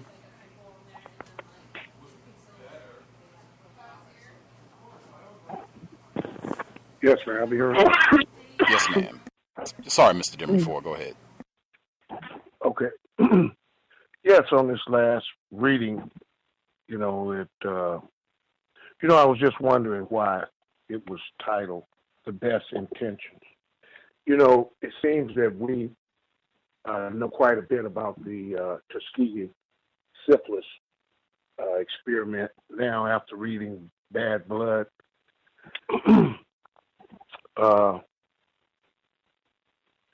But some questions in my mind, like when they chose the area to do the study, how did they know that it was a high percentage of syphilis in that particular area? And how did they know, where these particular areas were in conjunction with the medical institutions and the university? I think it looks like it was all set up. And it makes you wonder if the original guy, what was his name? Rosenwald Foundation, if he actually meant any good intentions in the first place. Because when the doctors took over, it's obvious that they were not, they did not have the best intentions of the patients or the subjects in mind. They intentionally held back medicine that could have cured them. And a lot of these so-called black diseases could have been easily cured with antibiotics. If penicillin, of course, was present, so we know that they intentionally did not cure those men and then waited around until they died. But what we did not know was how many wives were, carrying the disease as well as the children. That wasn't mentioned in Bad Blood, I don't think. And I'll have to say that it's hard for me to completely exonerate Nurse Rivers, because it just seems to me that by her having these nursing credentials, she knew when she was actually administering medicine and that the patient was getting better or worse, and then she picked them up in a shiny black car, whatever. She knew these people, and the dollar, whatever they gave them, the median income was $1 a day. She made sure they got that. She don't deserve all of the blame, but it's just hard for me to believe that she was totally innocent either. And that Telepharo Clark, he was waiting around for the patients to die, and I think he died before the patients. That's kind of poetic, just. And I think that's about it. I'll mute my line. Appreciate that. Let's see, retired firefighter, did you get your audio situation corrected? Let's see. Can you hear me? That's better. It's still a little low, but that's better. We can't hear you. Yeah, I just wanted to comment from the fact that Mr. Fuller says that bad health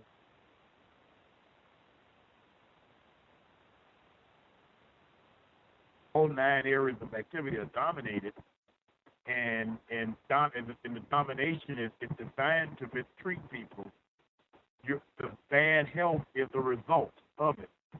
So therefore, that states that the racist white supremacists automatically already know that from their continuous and codified mistreatment of us, that it's going to result in the things that we're reading about right now.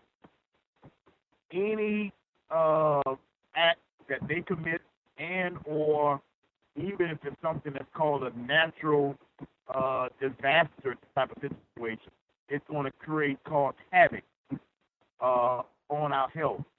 The immune system in this context is counter-racist behavior and or self-respect also are what I think are the answers to what we're reading about.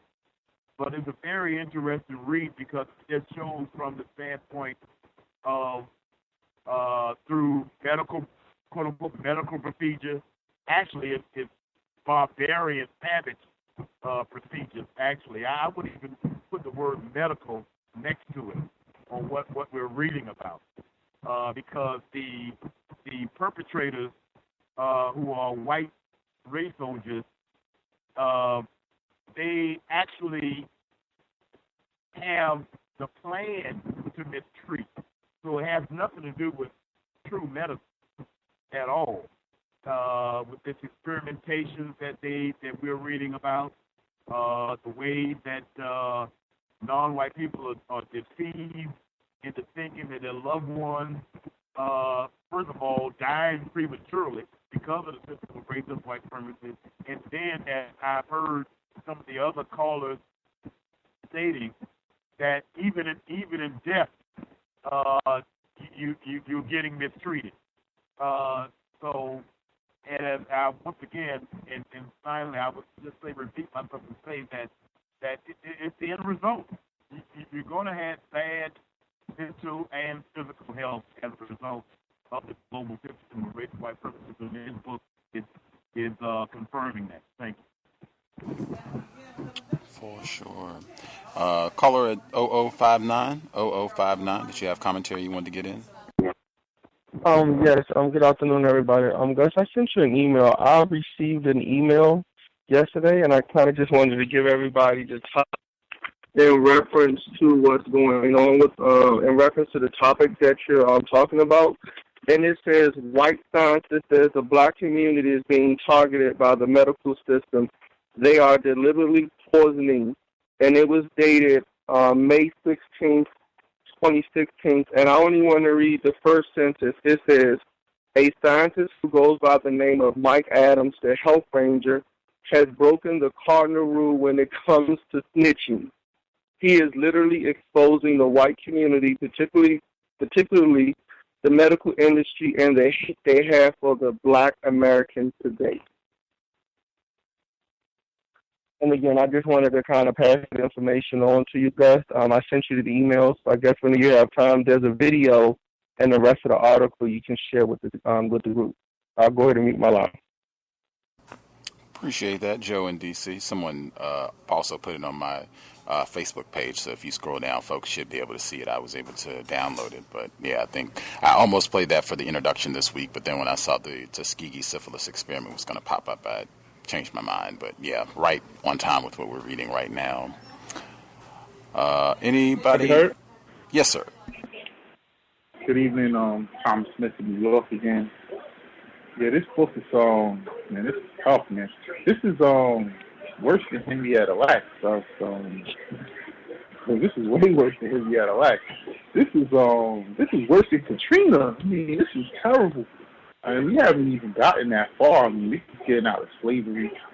And I look forward to seeing where this goes. And I only chimed in because I did watch that video with that medical guy. And he broke code. I was like, wow, he's breaking code. But he was also practicing racism. And you listen really to how he's putting it in the way he's putting it, you know. But I wanted to say that. Thank you. For sure. We have made a good bit of progress. We're almost halfway done with the book. Next week, about the end of next week, we will be halfway done with the book. So we have made a good bit of progress. Anybody that we have not heard from at all have commentary they want to get in? Anyone that we have not heard from?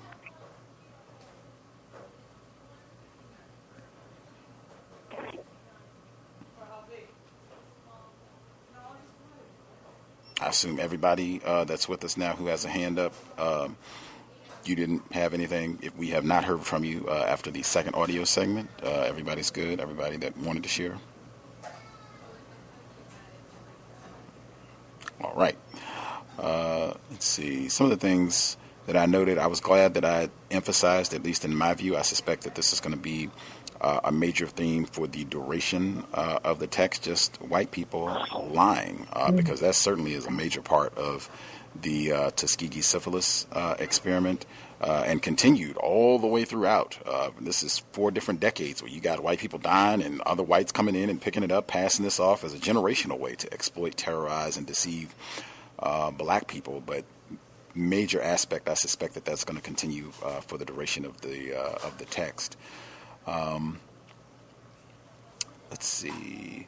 I thought it was, and we got it multiple ways where it's coming in, where she writes about Dr. S.S. Hindman, where he estimated that national prevalence of syphilis among blacks at 95%.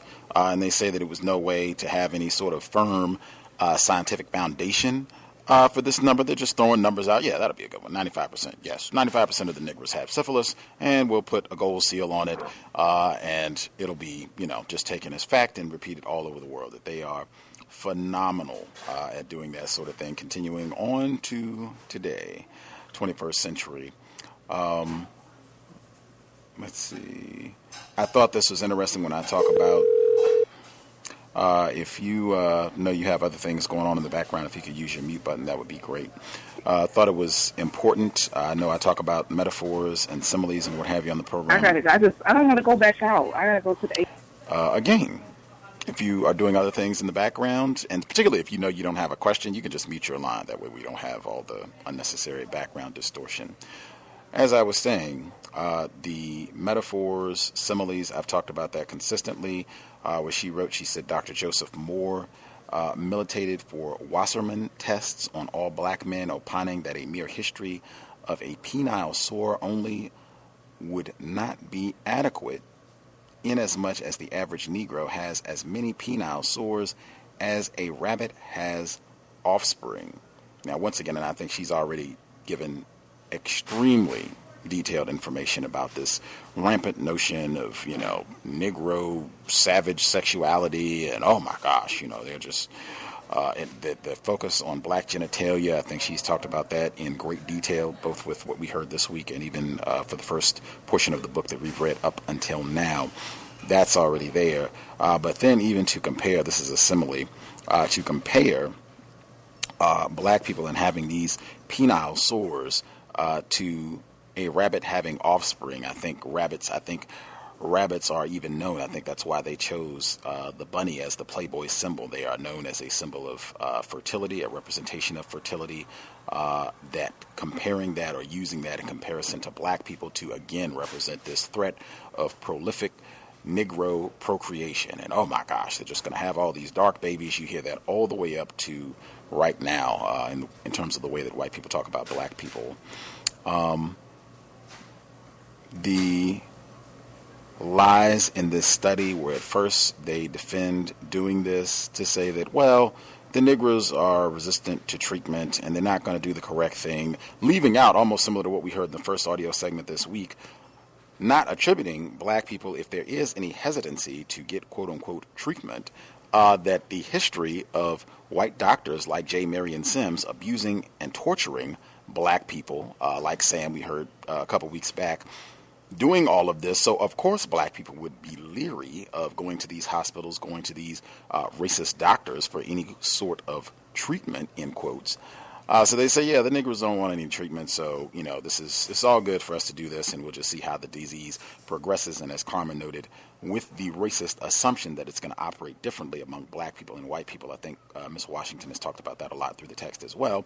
But then they switch it around, that wait a minute, once we have all these free treatment programs, some of the niggers, some of our niggers might go out and get treatment. That'll mess up our data here. So we got to put in implements to make sure that doesn't happen as well. Not concerned with truth. We're not even concerned with doing adequate science. I think that came up with Henrietta Lacks, where they weren't even doing good sanitation with the studies with Henrietta Lacks' genetic material that they stole from her. Same thing here. We're not even concerned with doing quality science. Our primary objective is white supremacy, mistreating niggers and having fun doing it.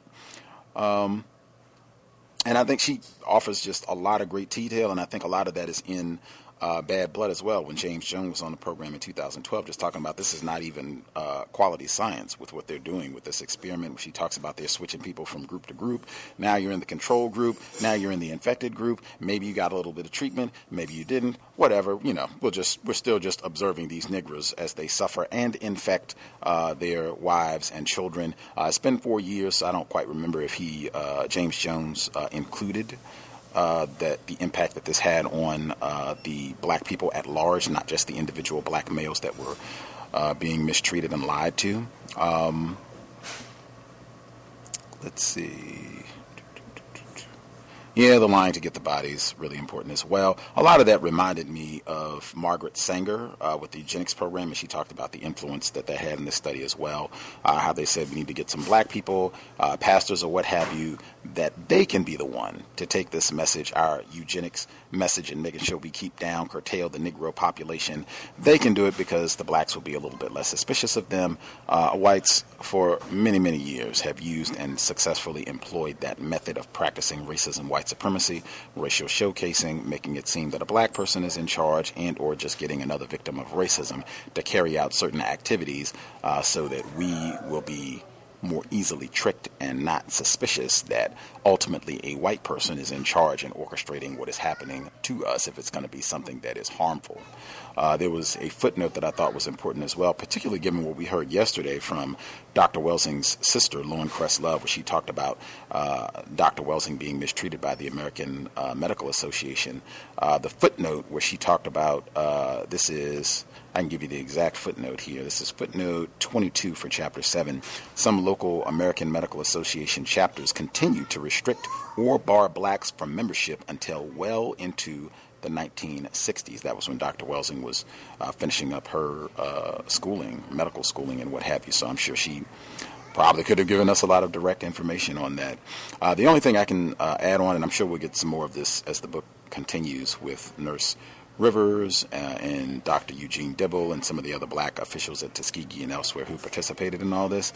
It seems that Nurse Rivers, and that's why I started with the audio clip this week, it seems that Nurse Rivers did even herself think that she was culpable in some way in what she had done, that she had not done the right thing by these black families, these black people who suffered through 4 decades of all this. It seems that she herself had some regrets looking back at what she had done, which I think is important. But I think it's extreme, at least in my view, I think it's always important under the system of white supremacy. The people who are most to blame are white, always. And to reiterate, I almost replayed what Miss Washington said, that somehow it just, at least to me, it is monumentally correct that Nurse Rivers is like the person people know. She ends up becoming the face, the name associated with this massive act of just total medical barbarism, in my opinion, is this black female, not the white people who orchestrated and carried this out and got money and had more power than anybody else in all of this. She, as she explained it at the beginning of the book, she had this no-count, raggedy job, making no money, and they just come and nab her and get a few other black people and say, yeah, we'll get a few niggers to help us run our study here. In my opinion, whites are able to do that successfully all the time. They are the ones that are in charge, carrying out all of these diabolical acts, and then they can orchestrate things so well that they'll have a black person who ends up catching the blame at the end of all of this, and the whites walk away, as I said last week, I believe, scot-free, and not just scot-free, anonymous. We don't even know their names. They're not even the ones that get associated when we talk about all this. We will conclude there. If you're listening to the archives and you have additional commentary, you can feel free to drop an email, untiljustice@gmail.com, untiljustice@gmail.com, and we'll share. If you have commentary, feedback on the book, if you're listening to the archives and don't think you can participate live, and we will read as we go. We should have at least 7 of these sessions to go, maybe 8, but maybe 7, 8, somewhere in there, if you have additional comments that you would like to share. With that, thanks for everyone participating. Great book. Hope folks are learning a lot and looking forward to continuing next Friday. We'll be here tomorrow, 9 p.m. Eastern, 9 p.m. Eastern, 6 p.m. Pacific, compensatory call-in. We'll catch up on observation news from the past 7 days, as well as workplace racism. If you have things you would like to share, dial in. Looking forward to hearing from folks live tomorrow evening. Invest if you think the program is constructive. Racism-notes.blogspot.com. Racism-notes.blogspot.com. Listener-supported counter-racist radio. Invest if you think the program is constructive. PayPal button is in the top right corner of the page. If you're not in the PayPal, drop us an email. We will get you a physical mailing address. If you can't find the article that Joe in D.C. referenced, I think it's The Medical Ranger, I think is the title that he uses. Again, it's on my Facebook page. People had already posted it this week. You can check it out. It's on YouTube. If you can't find it, you can drop me an email or what have you, and I'll make sure to get it to you. But that's 2016, exactly what we're talking about in medical apartheid. With that, sobriety would be best under conditions of white terrorism that has come through as well frequently in this book. That's one of the best things that I think we could do, and even in an effort to manage, preserve whatever health we can manage under these conditions of white terrorism. No alcohol or any other poisons that they concoct and try to push on us. We should reject all of that. We want to be able to think clearly and make phenomenal decisions to counter, permanently neutralize racist man, racist woman, racist child. Certainly if you're going to be out in a vehicle, passenger, driver, pedestrian, you do not want to be intoxicated. That's just making the job for Daniel Pantaleo, Darren Wilson, Daniel Holtzclaw, any of these other race soldiers. It's making their job way easy for whatever they want to do to you and hurry you along to the morgue so that they can continue even after you have died. Let's be sober, make great decisions, keep yourself safe, and let's just do everything we can to minimize contact with enforcement officials, which would also include buckle up every time you are in an automobile. With that, Creator, we ask that you help us remain patient with other black people, victims of white supremacy. We ask that you help us remain patient with ourselves. Remind us to demonstrate the highest levels of black self-respect at all times, in all places, each and every time we are in contact with another black person. It has been time. Replace white supremacy with justice immediately. Cal signing out. Thanks all for tuning in. Nigga, you so brainwashed. I'm a victim, brother. Problem. You're a victim. I'm a victim of 400 years of conditioning. Shut up. The man has programmed my conditioning. Even my conditioning has been conditioned.